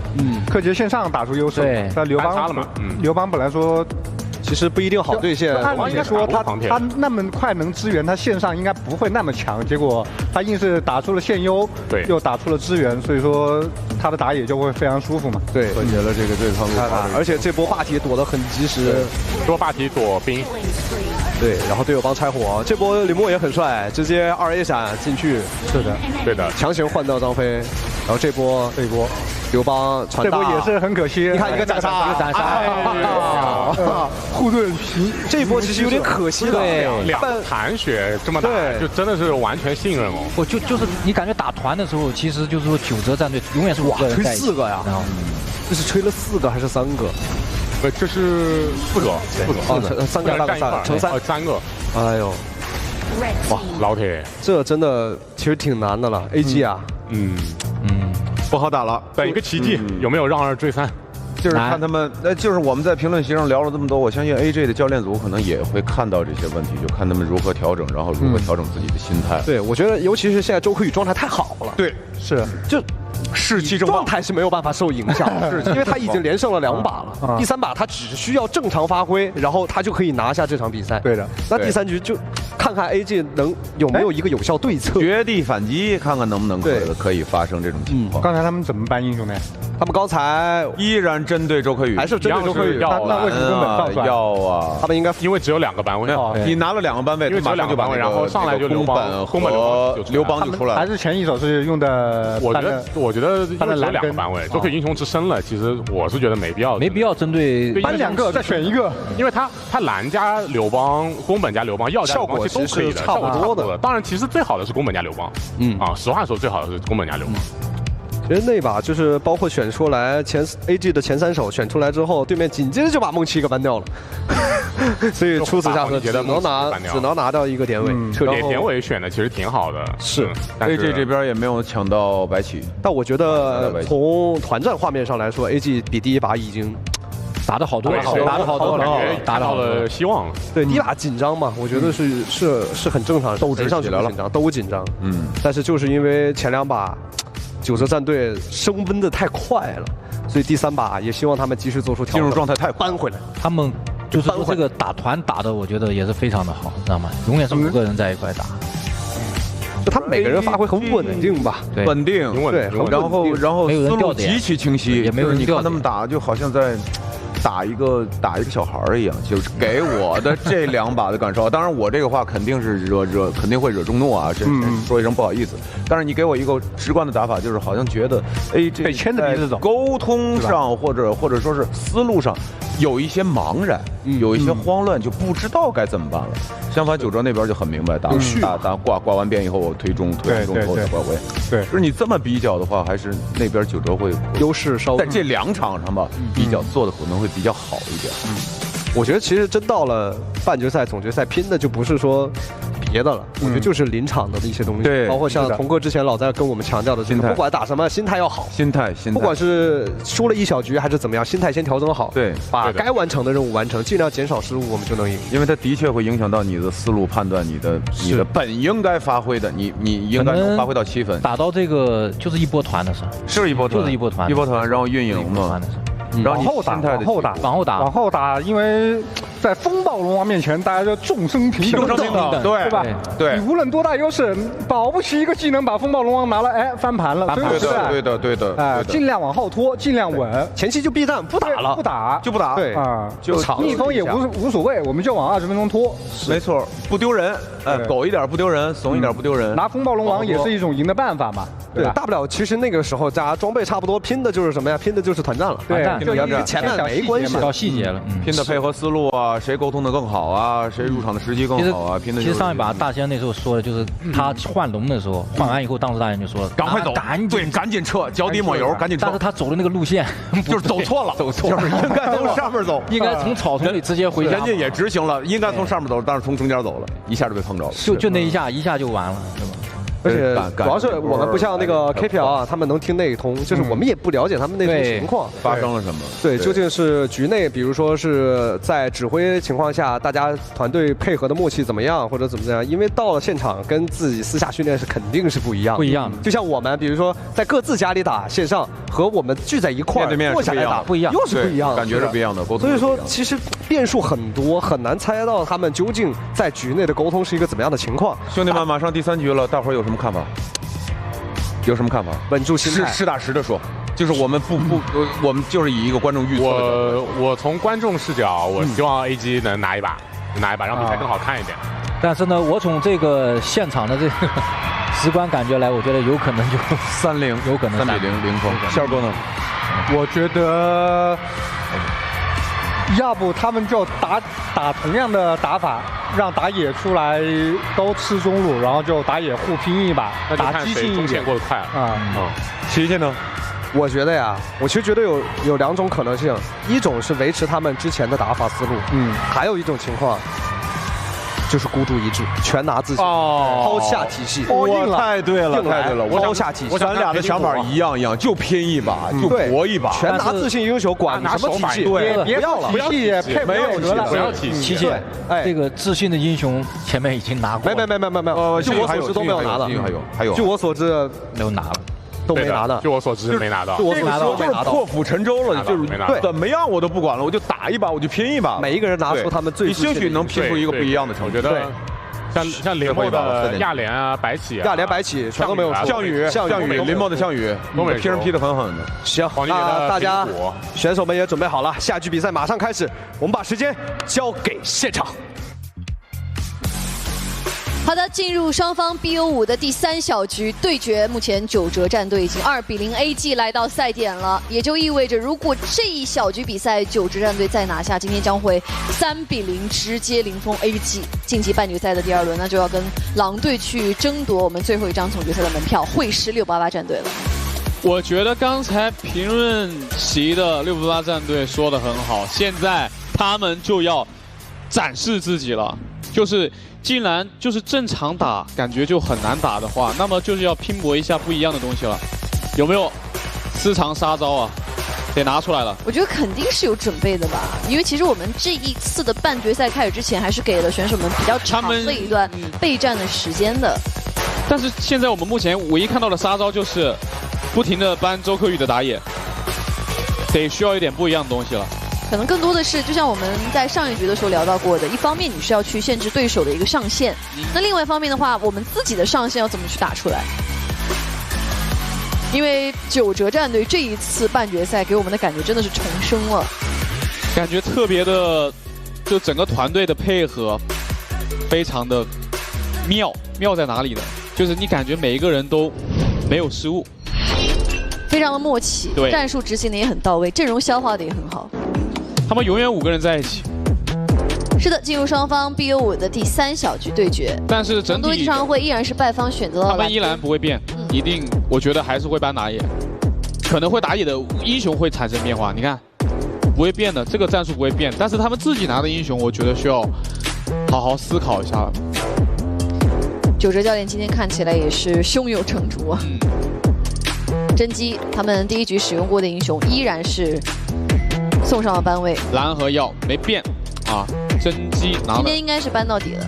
对，甄姬和墨子2个都是强控的，就是控制很多的英雄。看一下这边 AG 超会后面一手拿什么？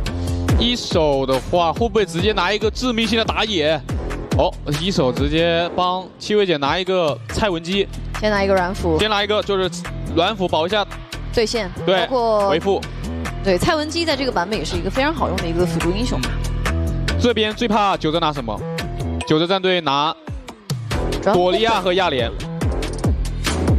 如果他会，将是一手绝杀。他们上一局在先选了朵莉亚，后来摇摆成了张飞了，所以他们现在其实朵莉亚还没用过嘛。九哲战队这边，哎，不选朵莉亚，刘星就是玩硬辅，就是刚就是冲。今天星姐拿了3局硬辅了，连泼张飞牛魔，就是玩这种，就是给姐来硬的，姐就爱玩硬辅，就给我玩硬辅。就在大家都说这是一个软辅的时代的时候，刘星真的是用自己的实力向我们证明了，谁说硬辅不能玩了？对啊，就是，但是硬辅有硬辅的好处，软辅有软辅的好处。硬辅是一个强突脸、强开团性能，然后软辅是一个功能性。小控制和回复，以及就是你看蔡文姬就是一个回复型的一个经典的续航能力比较强。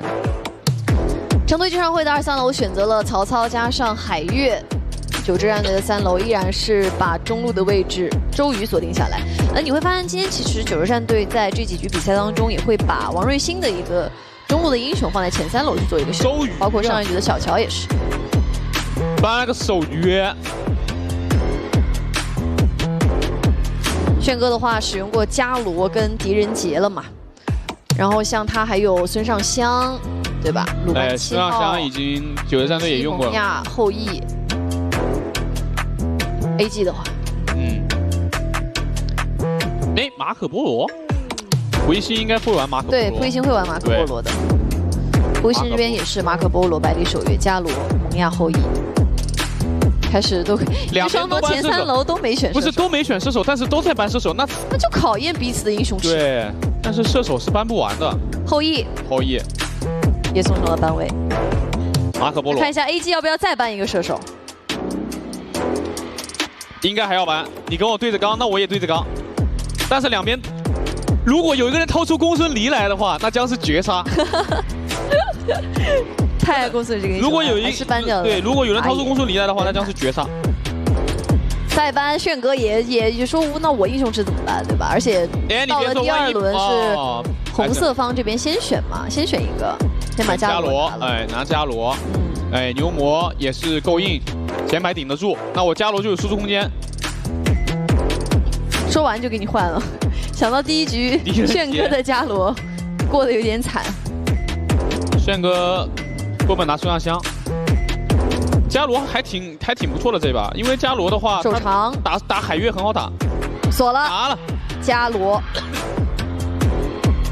就是自信啊，自信啊，因为现在他们是赛点嘛，他们其实容错率还是挺高的。对，现在比较慌的是 AG， 因为他们已经没有容错了。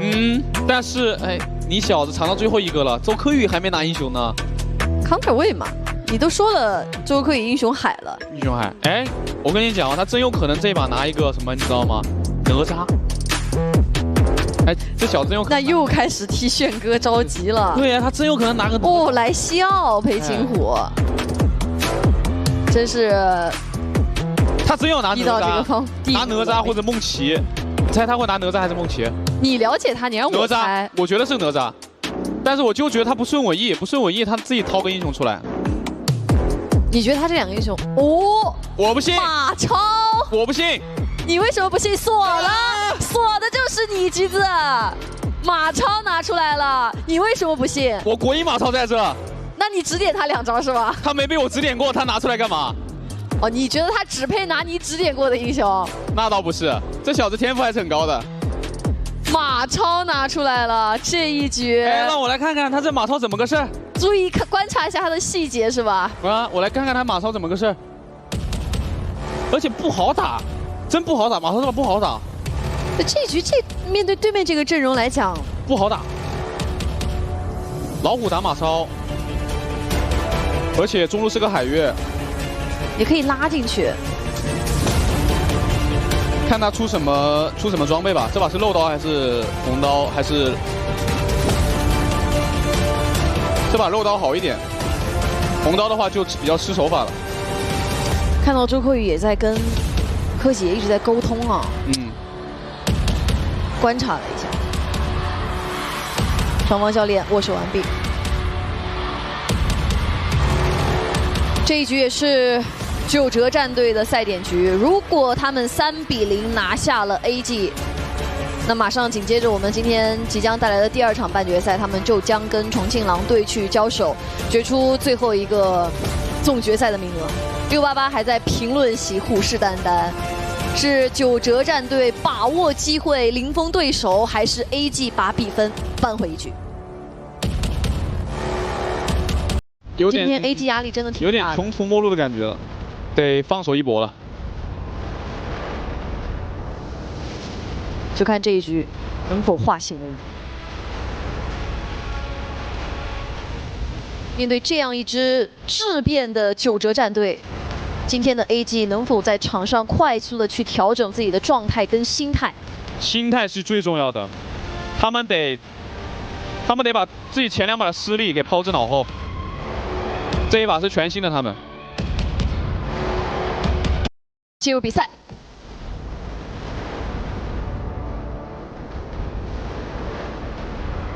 周柯宇的马超打击，这一把马超是一个，因为他们的边路不是一个肉，他不能就是一直去让亚莲去放线，他只能吃中路的线。一个马超核心，别忘了他们还有一个伽罗。对，有一个马超，有一个亚莲，他还是3核。上一把也是3核，3核的容错也比较高嘛。对，3核。敌军还有5秒到达。左边，请做好准备。3核打3核。是的，蓝色方成都 AG 上会，红色方九哲战队，九哲战队的赛点局。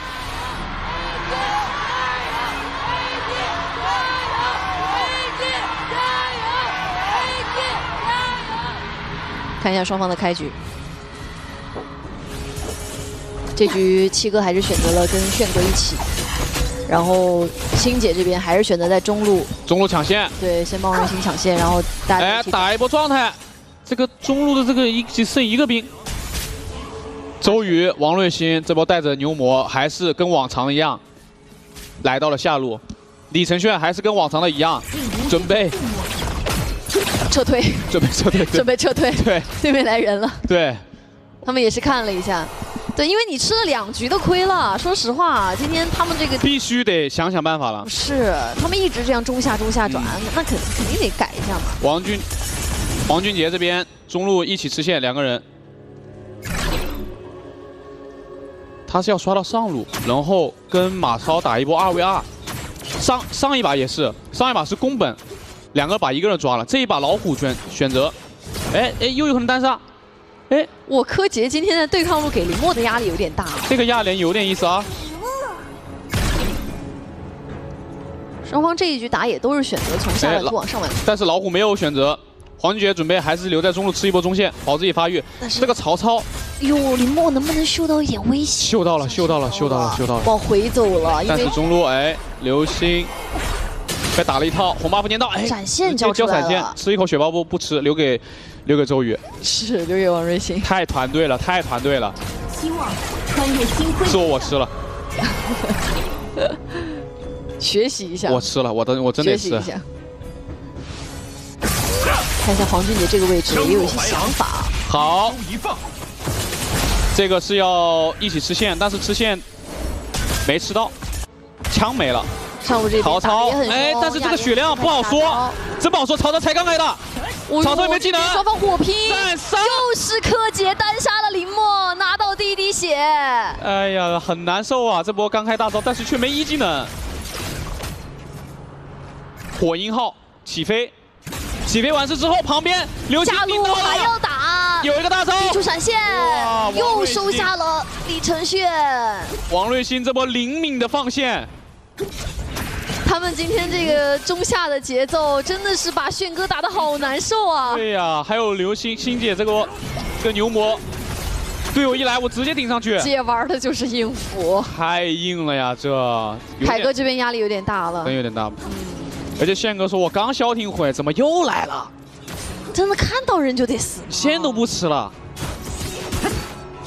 林墨这边更烦了，怎么办呢？好消息是什么？就是对啊，对线都裂了。但有个好消息，老虎经济 OK， 老虎的经济导致这边右边没什么领先。而且裴奇武本来就是一个节奏型的打野。对，这把黄俊杰，我说实话可以真的希望可以成为这把游戏的关键人。这波关键人来了，关键人上去就是一个，这波直接被马成戳死了。这个橘子你别奶了，不是你这。你刚说完，不是我柯宇兄，你怎么哪都在呀？柯宇兄，不是你刚说完黄俊杰是关键，柯宇兄直接出手了。柯宇兄在这虎视眈眈的盯着他呀，我柯宇兄。黄俊杰刚刚手机冒奶了，橘子。那我真你要反思一下你自己。他经济最高啊，真的，我觉得没事。再被你奶2波，这经济能高吗？稳重一点，稳重一点。压力有点大。还有好消息，经济差500而已，3比0。3-0。对，3-0。看一下又开始动龙了。林墨这边选择放线，来到下路。你看啊，怎么说？但是他露头了，我星姐就是要个大闪，又打起2个，又是大闪，又一个顶。文姬和莱西奥来了，曹操。但是这一波双方火拼了一下，能不能丝血牛魔？星姐的这个硬辅太硬了，这都不丝血逃生。还有好消息，又有好消息，又来。虽然这一波没打出什么节奏，但是星姐没死，上路亚莲白吃一波线，曹操浪费一波线。九哲战队的好消息。对，九哲战队的好消息。对，绕了这么大一个弯儿。对，听错好消息了，不好意思。哎呀，关键人，等等，你别急，你别说人家了，不是手机真冒奶了，先吃线。不是，刚刚你会发现，其实九哲战队这边，他今天在控龙方面啊，他刚刚基本上你看周柯宇在打龙的时候，旁边有3个人在给他去提供视野。但是我们回想一下，在上一局，其实当时王俊杰那个点雷在摸龙的时候，他不是当时1打2，然后被反杀了吗？就是那个 timing， 对，就是 timing 做的很不好，就是团队的配合跟默契，你还是能够看出一些这个不同来。就是我经济高，我总想做点事的时候，但是对面就乌压压的过来。这波炫哥，来了，打了一波，好一波。有个大招，这波周瑜血量确实很残，但是他在卖破绽。裴擒武来了，能不能收割？你说的关键人黄俊杰又倒下了，这波周柯宇放了个大，抓了个亚莲，拉进去，在幻境里面不是马超，单脸决胜。你拉的是个杀神啊！柯宇兄，画面该停一下了。这波0换4，周柯宇完成了一波3连决胜，精彩的收割。有说法，这马超。战时战枪，银芒炸亮。你还有好消息吗？好消息有点大。我想问问你，现在 AG 应该怎么办？有好消息，是 AG 有好消息。曹操这波守住了中塔，但是自己嘎了。周柯宇无人能挡，太帅了！这马超不需要你的指点了。这马超正是因为我有我的存在。哦，你太能燃了这次，这个节奏，对于九哲战队来说是全面开花。但是啊，其实，在我们本季战巅峰的舞台上，我们也看到过非常多的翻盘局。大家千万不要觉得现在九哲战队就已经稳了，往往在这种时候就会发生一些意外情况，在这季战争巅峰的舞台上，所以他们不能大意。而且 AG 超会不能松懈，对 AG 超会也别太早的放下懈怠。但说实话，我觉得凯哥真不敢再拉这马超了，现在这马超太肥了。有机会，他现在出个那个，就是那个730的那个护甲。那就再拖一会儿。对，再出个布甲鞋，再拖一会儿，再把冰心出来，还有的拉，让马超团战消失4秒。伽罗有红啊，有红 buff， 这波点了。这个位置感觉黄俊杰是有一些想法的，他在等待一个时机，他在等待队友帮他创造一个收割的环境。但是这边刘星他就在前面配合曹操。刘星他就在前面顶着，你没人敢。这波有点犹豫，其实刚刚他们看到了，但是经济在下路带线嘛。这波拉扯。哎呦，但是这波马超来了，那我是人多打你人少啊！哎呦，幽默一个闪现，直接又把蔡文姬收掉了。这波马超还在持续收割。裴庆虎在旁边在等待着，只能看着。亚莲也把凯哥的海月收掉了。你发现现在这个海月很尴尬了，定位拉谁都打不过呀，太低了呀。没办法，现在经济差已经5000了，2塔。有好消息，黄俊杰把红抢了。又有好消息，只能给，没办法了，只能从好消息中找。这不叫抢了，这叫守下来了，这是自己的红啊。只能找安慰了，没办法，现在经济落得太多了，现在吃一个炮车都是好消息。太难了 ，AG。这波2个人对马超，怎么说？战神跟魔王一样。火鹰号下路4打3，来笑这边直接在火堆里面烫屁股，真的太难受了。怎么办啊？他这个位置确实有点太深入了，你看他没办法，他就想吃点钱，但是就想吃点钱，不能付出生命的代价。好消息，上路他守住了。好消息，只能说延缓了。没有办法，现在守一个是好消息，守得了一时，守得了一世吗？你不管，先好消息先。银芒炸亮，现在九哲战队。雪球已经滚起来了，7000的经济优势，怎么办呢？现在人人都是大魔王啊，九哲战队全都有钱啊。现在这海月选出来，其实海月就是要去拉一个人，然后造成正面打团的时候，其实队伍是有优势的。但是你看到现在这么大一个经济差，他已经没钱了，很难办了。没钱哪有钱呢？他这阵容都很难去消化了。对。主要是你说 AG 这把也是3核对吧？那核得发育起来呀！你要是3核没发育起来，打对面发育得了，发育得这么不得了的3核，那怎么完了？蔡文姬打呀？蔡文姬要凶多吉少了。马超上来一个3角杀，还好这边3个人在这边。对，这波没杀人，给了一些压力。伽罗追着 A， 伽罗点得很痛，曹操开个大招闪现，勉强操作，还要追击，回头想打，还好曹操位置比较多，亚莲还要继续追击，有斩杀。拉住了亚莲，没有打到亚莲，拉进去了。但是我们看周柯宇的位置，又把他的队友不好说，这波周柯宇不好操作，不好操作，能杀亚莲吗？但是杀得了吗？出来已经是凶多吉少了。哇，横扫千军的马超，周柯宇13-0打到现在为止，已经拖到10分钟了，但是 AG 还没有拿到一个头。现在先完成一个小目标，先杀一个，再说。说不定先杀一个就是好的开始。对，先杀一个，先完成一个小目标，然后再谈翻盘。你别急，有好消息。老虎黄俊杰在干嘛？关键线怎么才打到这么点啊？那算了，因为他穷啊。不是，没事，还有好消息，他们没来看。对，哎，没来看，没来看。你先要给黄俊杰默默加油是吧？黄俊杰能挺住，偷掉了，又能拖个3分钟，可以。黄俊杰果然是关键先生。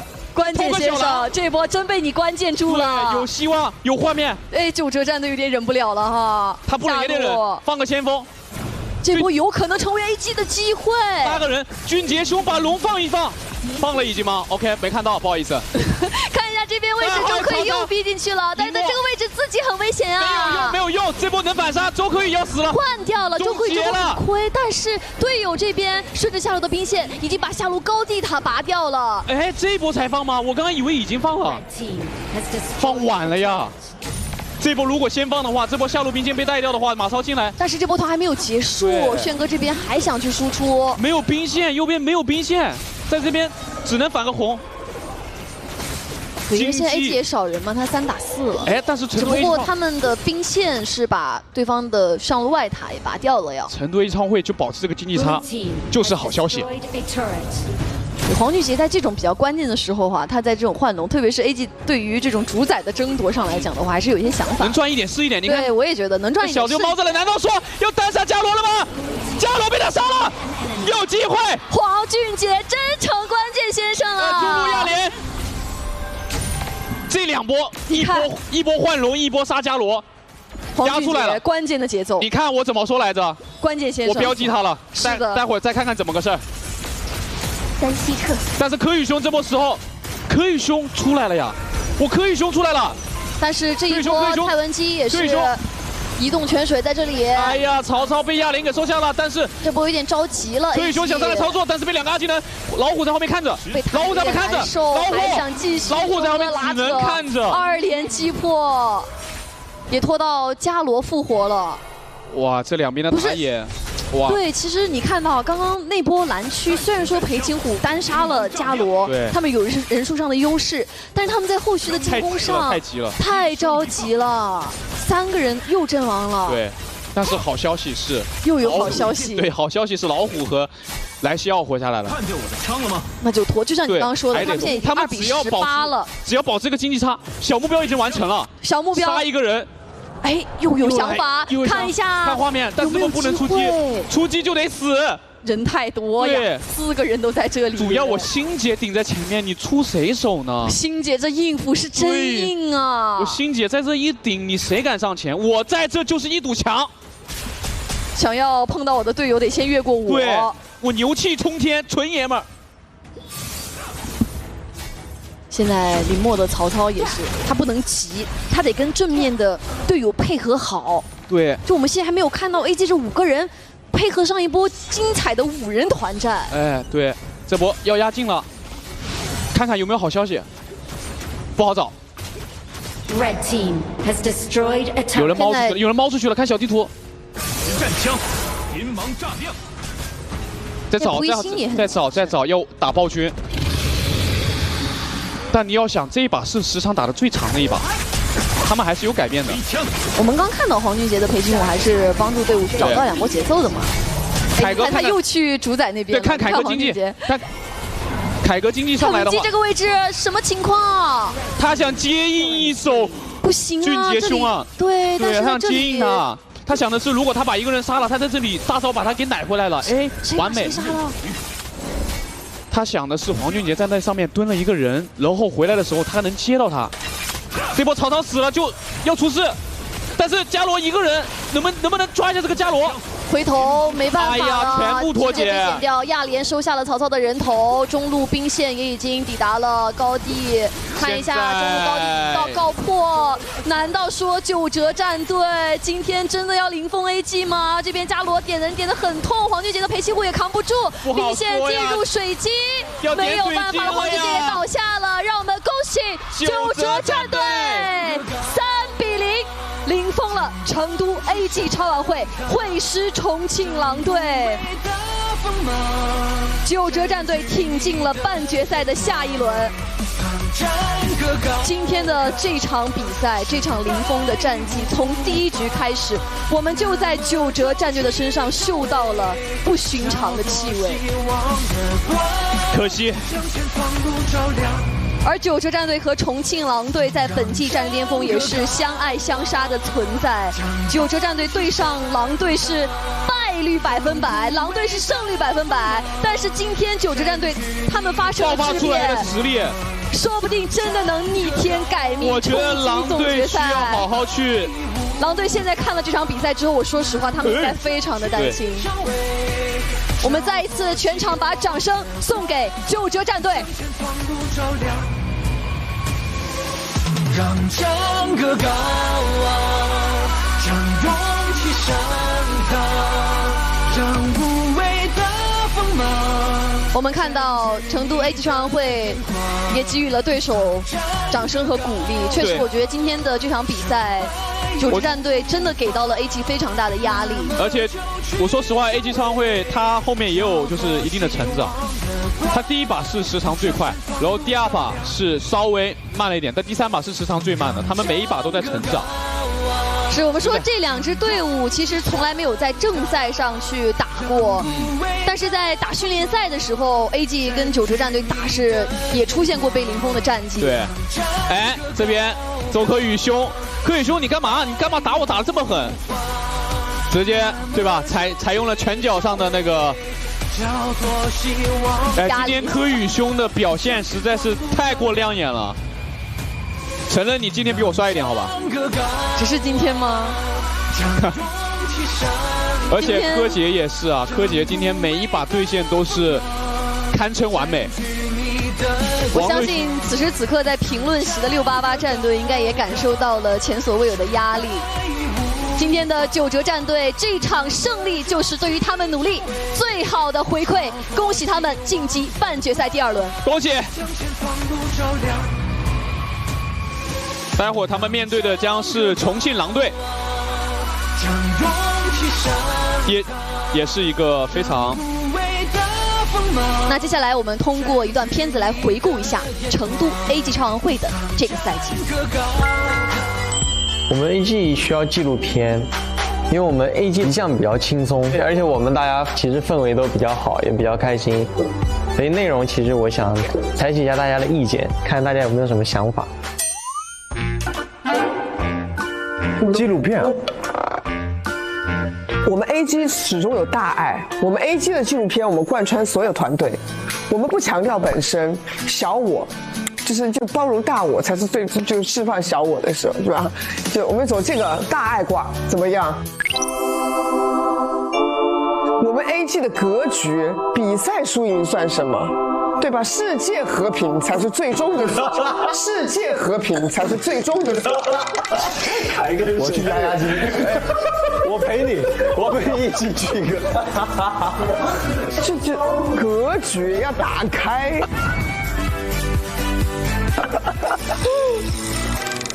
就像一个 vlog 那种记录一下我们这个团队的生活。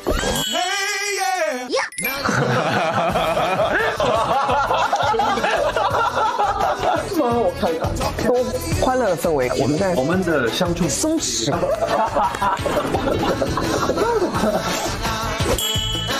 凯哥也是个非常可爱的存在，有你加入到我们 AG 了之后，就是 AG 会变得笑声更大声了。原本就只有我和林默的声音比较大，后来凯哥来了，就变成了凯哥的声音很大。这是一次很开心的旅程。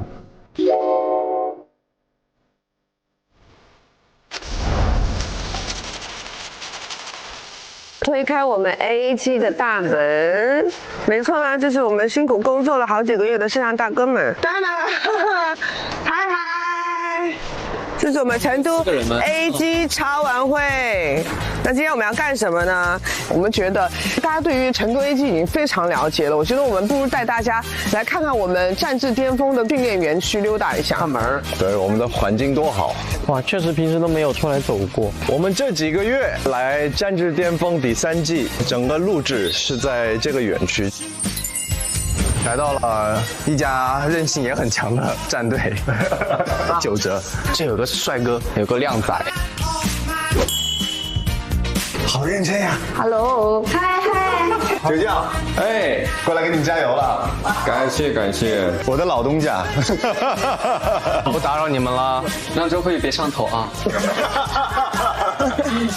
好，我们接下去还有就是狼队。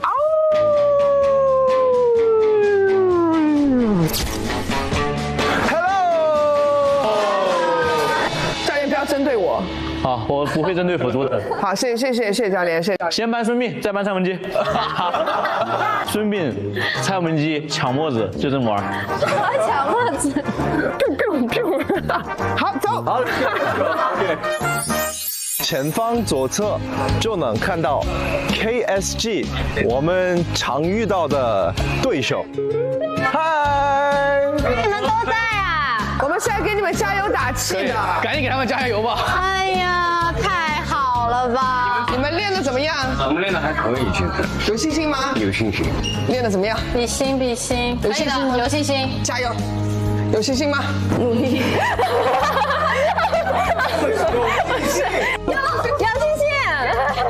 有信心，加油！加油 ！KSG 加油！加油！加油！加油！加油！我们再往前走，看看是哪一个俱乐部。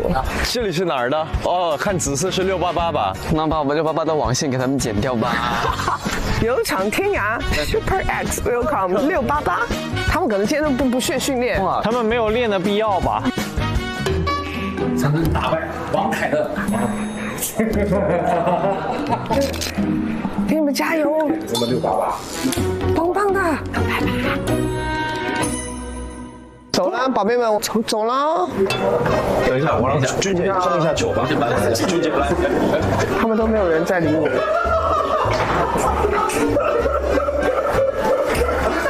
你们像话吗？快走！俊杰宝宝的成长真的是有目共睹。刚刚认识你的第一面，觉得你是一个弟弟的存在，但是慢慢，你的形象一点点变成了有点像团队里面的小年纪的哥哥的那种感觉。走了，就是带领着大家，指挥着大家在王者峡谷里面，在竞技的状态里面，让我们有一个很好的指导和心灵上的慰藉。没关系，能打，问题不大，可以打的，还可以打的，我们能打团能打得过的。包括担当，包括所有为了这个团队的努力，包括你会用很多自己平时的一些时间去跟教练探讨，这些我们都看在眼里，就很感动，真的很棒。你真的非常棒。年轻人，你玩的不也很开心吗？我想了解他的世界，但场上了解不透。但是我觉得林默是让我感受到代沟的感觉。对啊。像年轻男孩的背影，林默宝宝。虽然呢，经常说一些就是很好笑的一些事情，但其实没有那么好笑。哇，刚才有一瞬间，我感觉我真的好像见到了王者峡谷里面的阿古朵。林默醒醒！但是其实你真的是一个非常有智慧，然后也非常古灵精怪的多面手。你可以承担的职能永远比你想象的要多。我去接，来了，漂亮！哇！就像很多次你选英雄没有选对，但是却打出了意外的结果，会让我们非常的惊喜。哎呦，林默尔 MVP 哎，可以，我们这么乱选都还是能够到这样子啊，可以。下一波我们给林默拿个什么新英雄呢？就是你有无限的可能，是需要你自己和周遭的环境去开发的。但是我觉得就是有很大的能量和很大的可能。我们要回去了。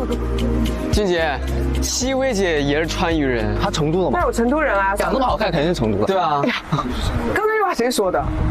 俊杰，你再说一次。是吧？长这么好看肯定成都的。你看，成都的妹妹们听得高兴惨。我成都的。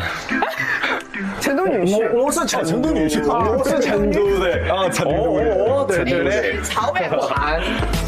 我是成都的，欢迎来到成都业绩。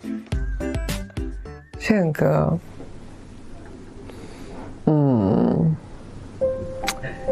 兄弟还要加油。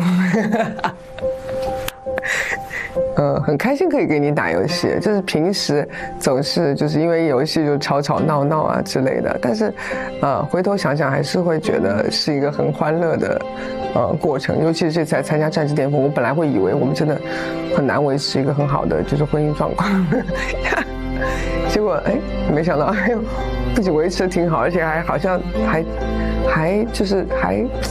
就是升温了不少。应该能拿最烂 CP 吧？最烂和最强都能拿吗？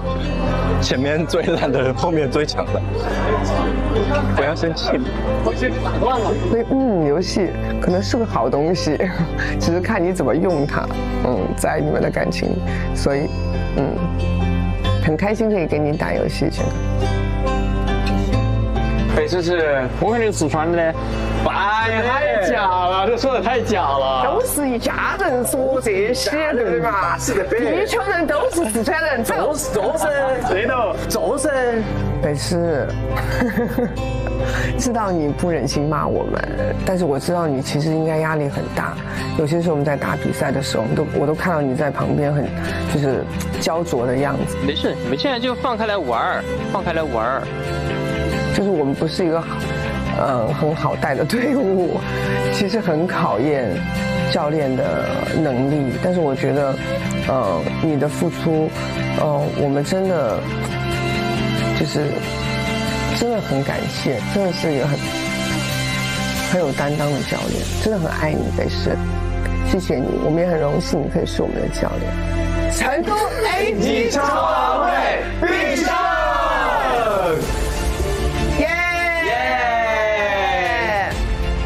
我们会变成一个色柿子，你懂吗？死色柿子树。你说淘汰吗？那一定会有遗憾的呀。我作为 AG 俱乐部的，我想要带给 AG 一种光荣。阶段里程意味着，能够进入到下一个阶段了。对，它只是一个开始，也不是一个结束。那如果我们战绩巅峰第4季，还想邀请你来，你会来吗？第4季吗？我夺冠了就不来了。战至巅峰第3季，战至巅峰3，战至巅峰第3季，黄俊杰被裁结束，李默被裁结束，李承铉被裁结束，王凯被裁结束，戚薇被裁结束。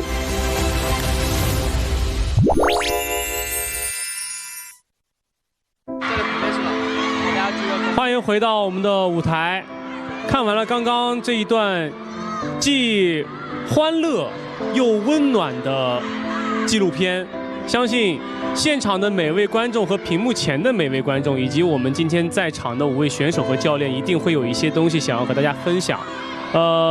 就由我来作为一个引导，先从林默开始吧。我们按照上野中下辅的顺序和教练的顺序。好，有几个问题想要问一下。此时此刻站在这里，林默你应该会比较熟悉了。为什么？因为昨天晚上彩排过一次的原因吗？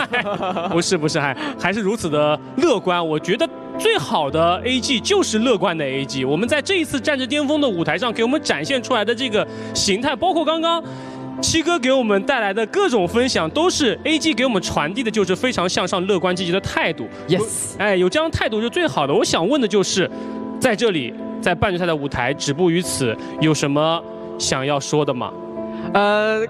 其实是蛮有遗憾的，因为前面确实是今天咱们被就是被骂是吧？对吧？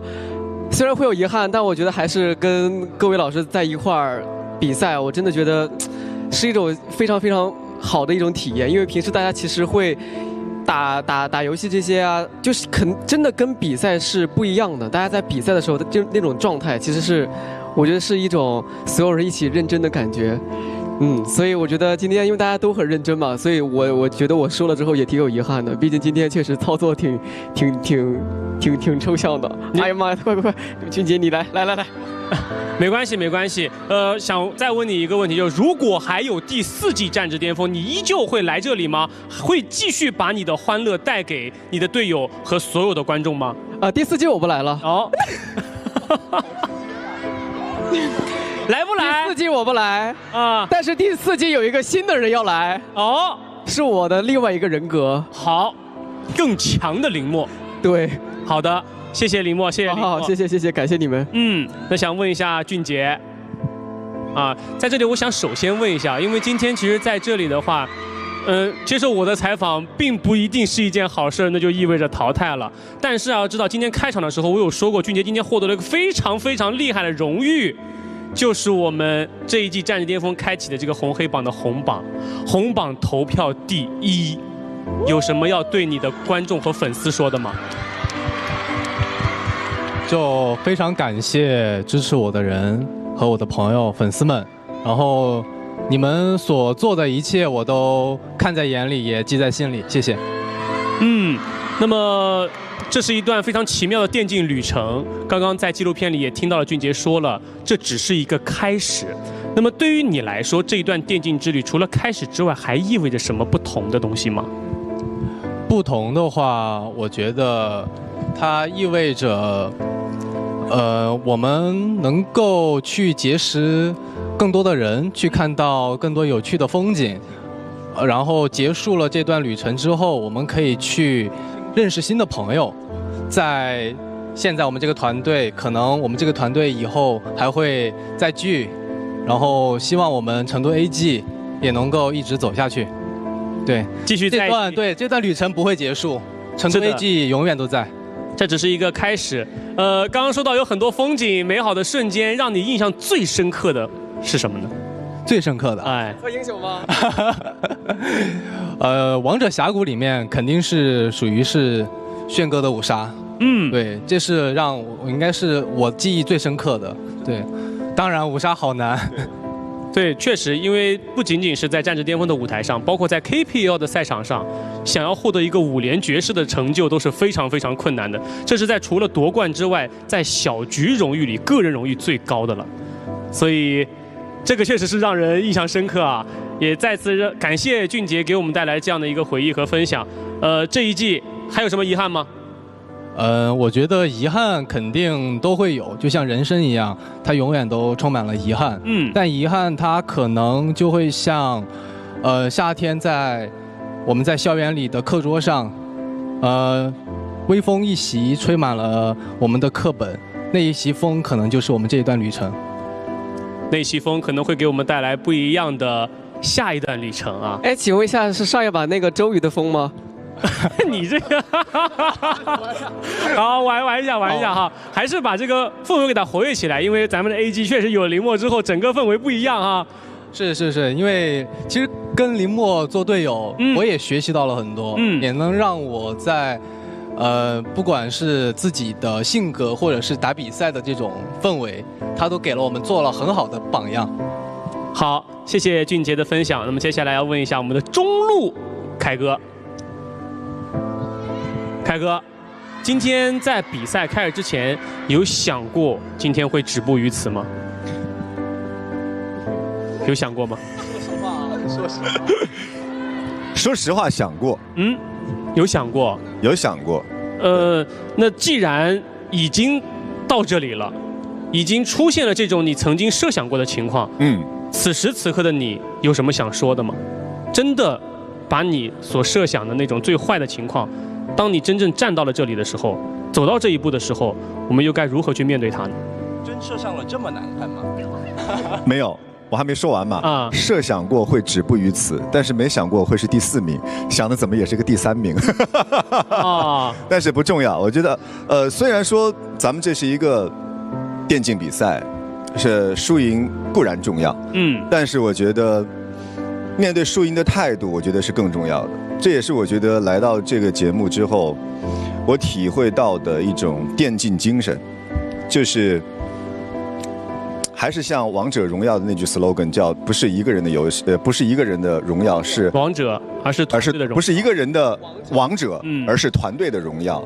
就是来到这个节目之后，我才更加深刻的感受到了这句话的含义。这也是凯哥在这一季战至巅峰最大的收获了吗？没错，对。好，谢谢凯哥的分享。就像我们说的，有的时候结果固然重要，但是这一路我们看过的风景，它可能比我们所得到的结果要更加令人珍惜。是的。接下来，炫哥，其实跟炫哥还有七哥认识的时候，那是16年的时候了哈。是。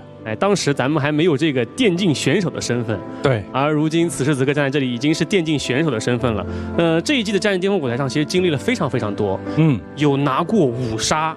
也有遗憾离场过。那么此时此刻在这里，当确定了后续的比赛无缘的这一刻，心情是怎样的？你的意思是确定了我们现在要走的心情是怎么样吗？对，那肯定是遗憾的。我虽然自己也设想我会有各种不同的可能性，但我们目标还是定在了能不能继续冲到，能不能在决赛跟688再对抗一下。但很遗憾，我们这一局也输的有一点太顺利了哈，就是输得很顺。对，就是是很遗憾，没有发挥出给我们这么多的观众朋友们一个比较好看的那种比赛。但是呢，对于我来说，参加这次战至巅峰，我自己对于游戏的认知也提高了，包括对于真的这个游戏是太深刻了。我以前就是把它当做一个游戏，但它有太多的团混和很多的节奏和 timing 和我觉得它是一个非常奇妙和很完美、很完整的一个回忆，对我来说，所以我是非常开心来参加，然后有过这么多的好的队友，是吧？辅助，好，那既然说到这儿了，问一下，那回去还会一起双排吗？我觉得肯定的。我觉得这一次参加战至巅峰是帮我们俩重新打开了这个游戏的一个生活部分。我们每一天也都在练。我希望下次，虽然你们没有问我们4季来不来，但是我很想要来。我可以再补一下，咱第4季还会来吗？对，我很想要，我特别想要再进步一下，然后就是唰弄一下。好，那我们赞助商还有我们的导演组应该都已经收到这个信号了。但是我有一个意见。我在看《战至巅峰》的这个节目的时候，我人生有第一次的一个打击，包括我今天出场的时候，我今年要快40了，的确是，但是我从来没有听过他这个年纪这种标签，我在这里是听过了。虽然是九哲是想夸我，但感觉我现在开始适应了我这个年纪这种标签。没有关系的啊！今天我看到那个时候，我其实有在想，我到底是念还是你还是念了呀？还是那来不及反应了呀，炫哥，那我给你改一下。没事，我很开心。好，那我问一下七哥啊，刚刚其实我们有看过这个纪录片啊，我想问一下，现在咱们的这个婚姻状况的情况如何？现在正在办理一些离婚手续。没有，开个玩笑啊！说一下，骗一下瓶子。吓我一跳！嗨，我这非常健康和和谐的家庭状况。非常健康和谐。之前说过啊，这个电竞场上无夫妻。是。现在这句话有新的理解了吗？其实我觉得电竞场上可以有夫妻，因为通常在职业联赛里面，你很少能看到夫妻档真的一起打游戏。职业联赛里确实看不着啊，是吧？所以其实，在我们王者峡谷里面有千万对夫妻或者是情侣在一起打游戏。我们平时双排的时候看到很多的几十集的那种情侣，大家都一起双排，我觉得是个很好的氛围。而且我是觉得，输比赛这件事情，作为任何是不是电竞场上的人都应该习惯，因为其实作为我们普通人，我们绝大部分的时间都在练习失败。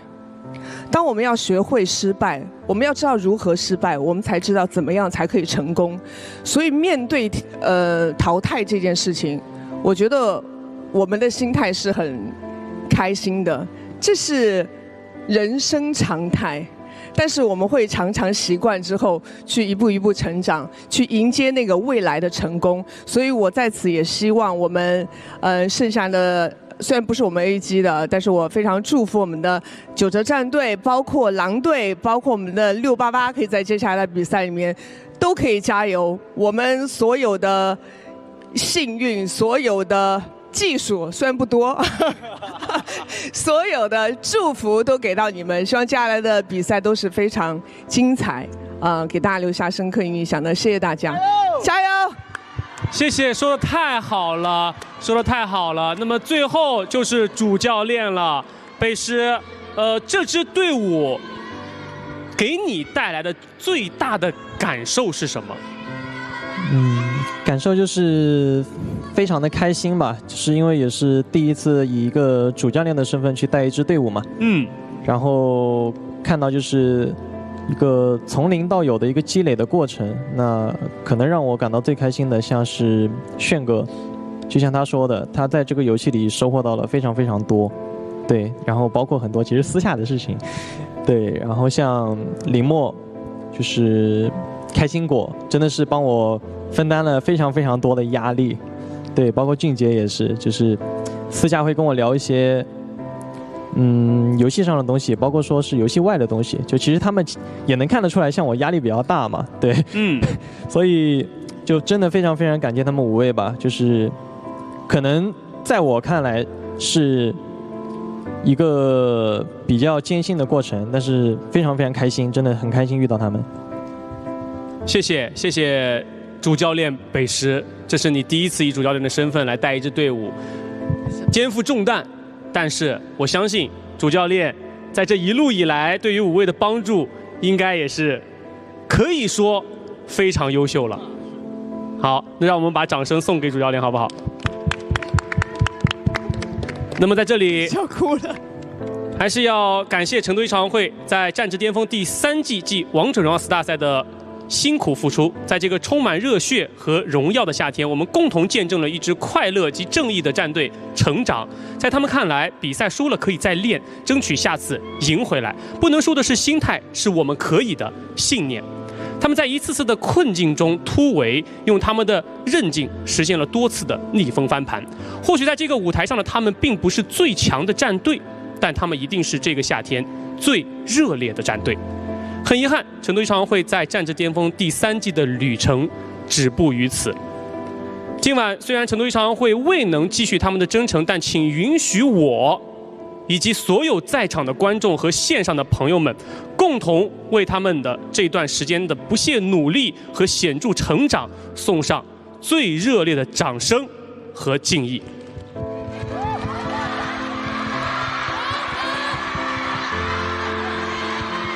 再次感谢成都一场会这一季给我们留下的精彩时刻，让我们最后一次在舞台上喊出我们的战队口号，好不好？我开头。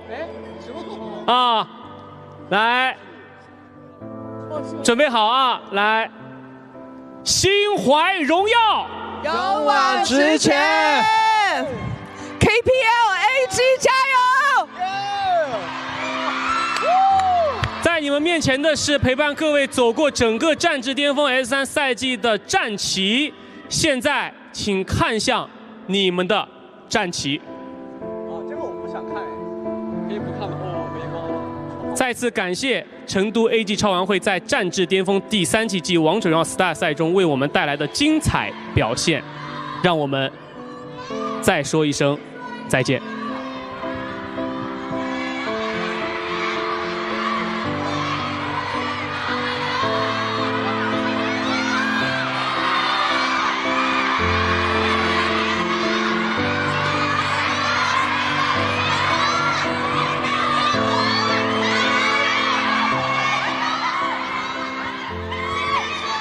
尽管成都一场会在半决赛中遭遇了失利，令人惋惜，但我们相信这并非是他们最终的归宿。我们满怀期待，在下一个赛季中再次与他们重逢。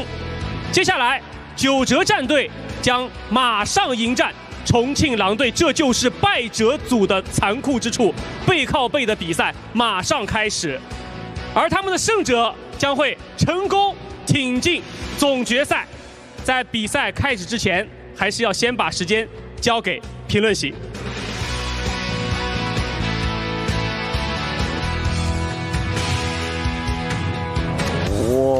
哇，好扎心呐！回到我们这儿，我看完那个纪录片，我都开始有点 emo 了。我们还没有从那个情绪里走出来，太扎心了。我觉得拍的挺好的呀，那个纪录片。尤其是那个灭灯了以后，根本就……然后那个灯又灭了，可恶！特别不舍，我。对，就刚刚黄俊杰最后那个老虎差1万经济扑向2比18扑向那个兵的时候，真的我已经快顶不住了，我快泪崩了吗你？快要泪崩了，就是你如此感性，因为你感觉已经你一定会死，你也知道这局的比赛大概会没了，但是你还是很想就扑搏一下这个小兵，再拼一把。对，其实很难受，但是呢，我跟你说，老曹，这个就是什么？这就是竞技体育，电子竞技就是这样，没有办法，你知道吗？而且其实今天成都 AG 超玩会，刚才我们也看到他们的旗子暂时灭灯了，但其实接下来还会有一个队，要离开这里，将会面临同样的灭灯仪式，是吗？对，确实很伤感。两支队伍要决出一支进决赛的队伍。是的，不过九折战队还是狼队？是的，不过马上重庆狼队和九折战队要来一个淘汰赛的终极对决了。我们刚才在成都 AG 超玩会和九折战队赛前，我们进行了一个大比分的预测，和猜谁赢，然后我们刚才都举牌了。对，那我们刚才谁赢了呢？我赢了吧？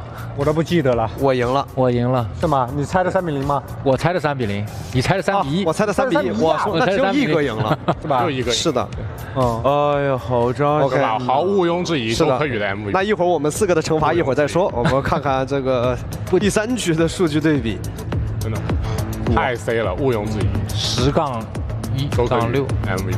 我其实这把破解打的也不错，这把 MVP 感觉刘鑫打的也不错，对吧？前2把还稍微有一点悬，但这把真没3连 MVP 吗？难道？应该是的。我觉得当然是9.2输出马超，不给他给谁？我觉得周瑜和牛魔打的也不错，对吧？对，肯定是团队。他们整个九折战队打的都很好，还能最大化你们的核心的那个。那就猜一手啊，周少哦，但是你3连 MVP， 黄俊杰也打了39.9哦。是啊，所以我说会打了99.9，期待一手看是不是周少，还真尽力了，黄俊杰 MVP。玩野河的人，就是玩过野河的人就知道这太难了，美路就天崩开局嘛，这个2路线一被抓，哇，3连 MVP， 3把挣大腿 MVP， 3连冠。这把数据放错了，老铁。这是上一局的数据。对，紧张了，估计导播老师也没缓过来，也没缓过来这个情绪。行吧，那没事儿，一会儿我们再看具体的 MVP 是谁。我们惩罚吧，我们惩罚是这样的。还有惩罚？哎，我们是有惩罚的。虽然现在的情绪大家氛围有点失落，但是没关系。那你可以给我讲个笑话吗？有点难。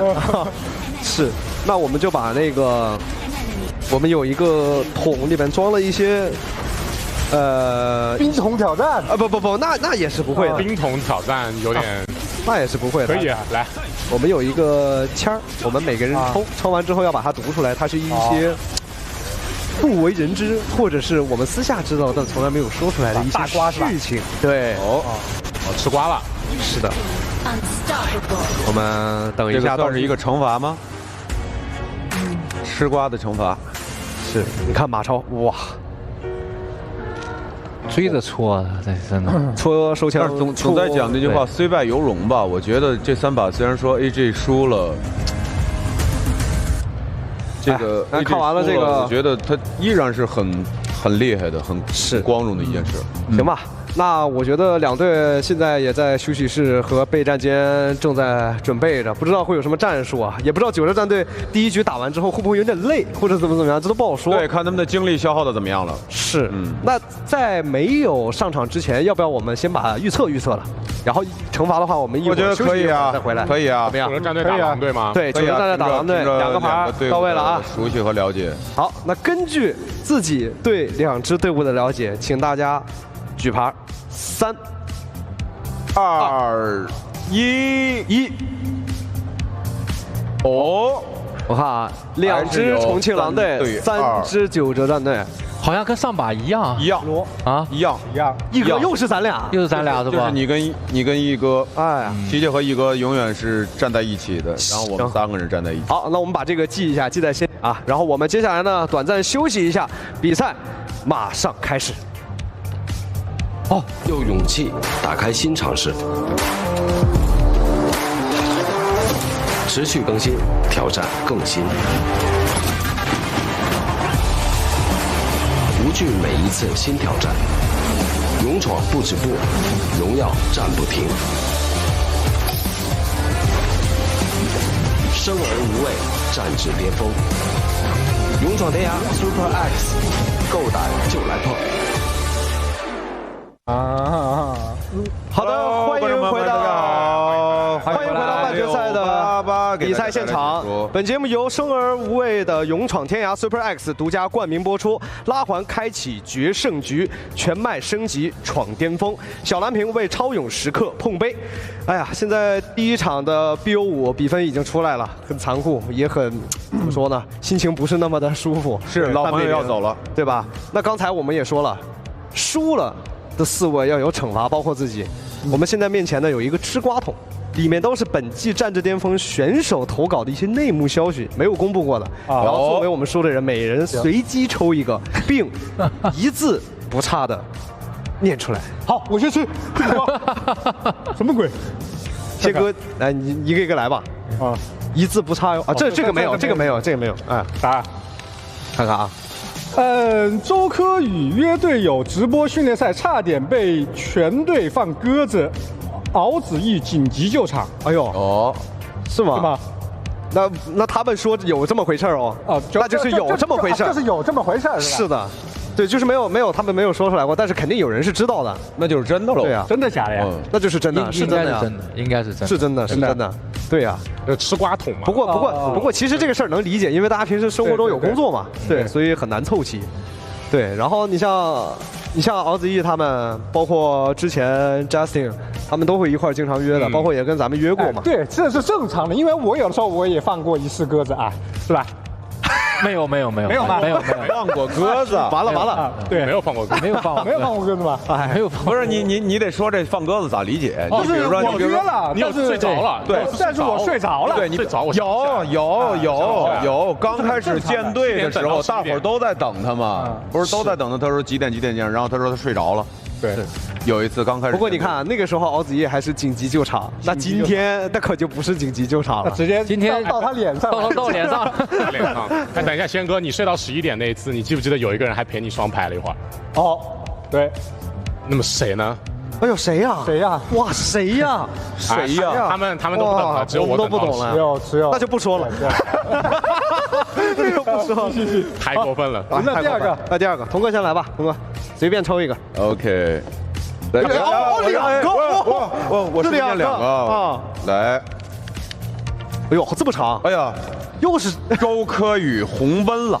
战至巅峰录制的第一天，正要走红毯之前，周柯宇和林默打闹，林默不小心泼了周柯宇一屁股咖啡。我在现场，真事儿，我在现场，真事儿。我们不是一起走红毯出来的吗？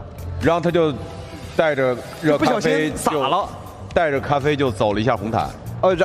然后就很尴尬，就是对，然后我们紧急处理，然后紧急处理了一下啊，还是处理了一下，哦，是的，那还好，不应该算，不过确实红温了，因为马上走红毯，就在您上红毯前的15秒之内，那就只能算是着急了，不能算是尴尬了，确实尴尬，就是尴尬了，尴尬了，哦，对，那这个，不过这个是我在现场，所以我能证明这事儿是真的啊，那确实是真的。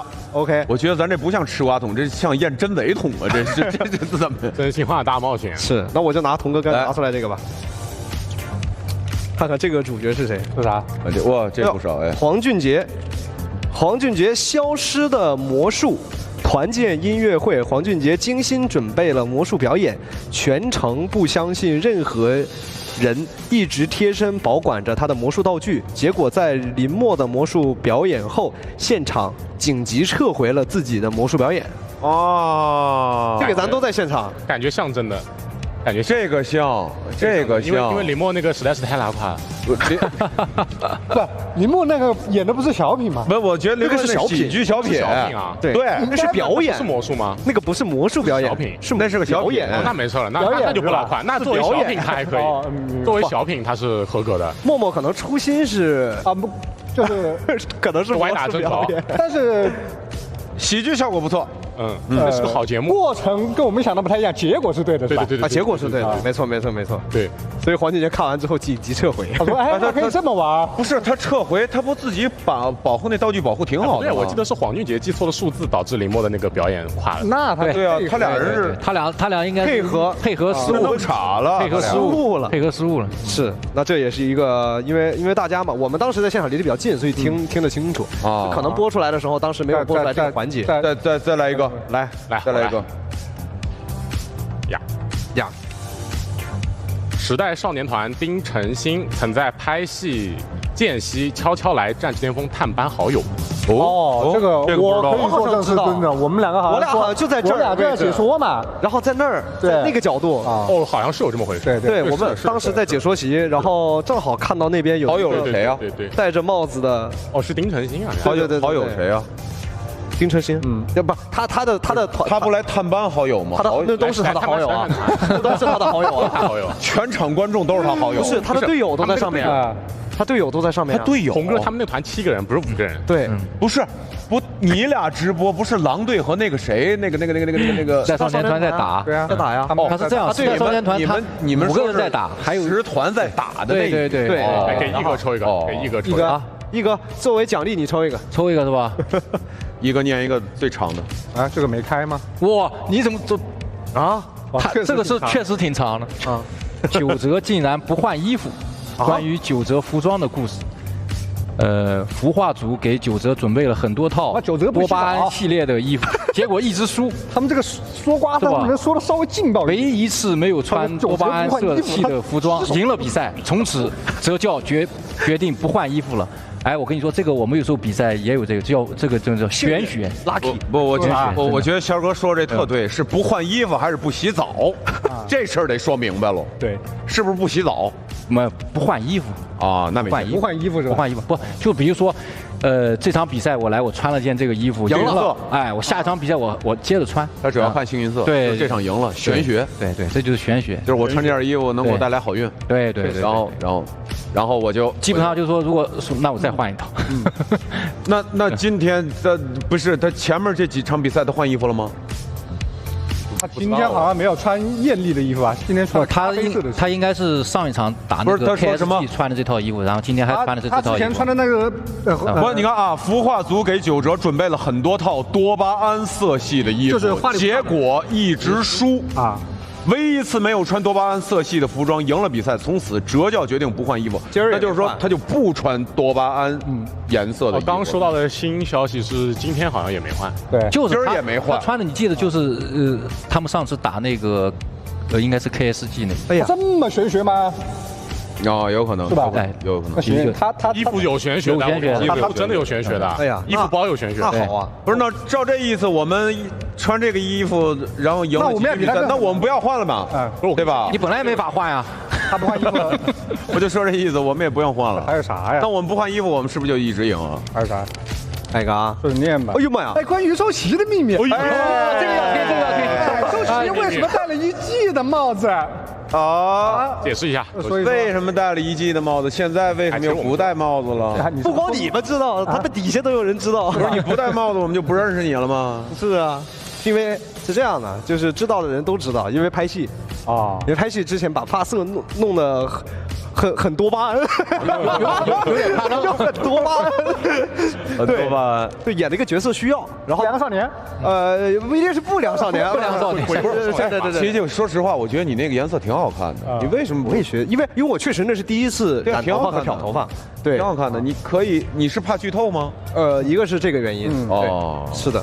然后也想留点惊喜吧，那就破案了，那就破案了。对，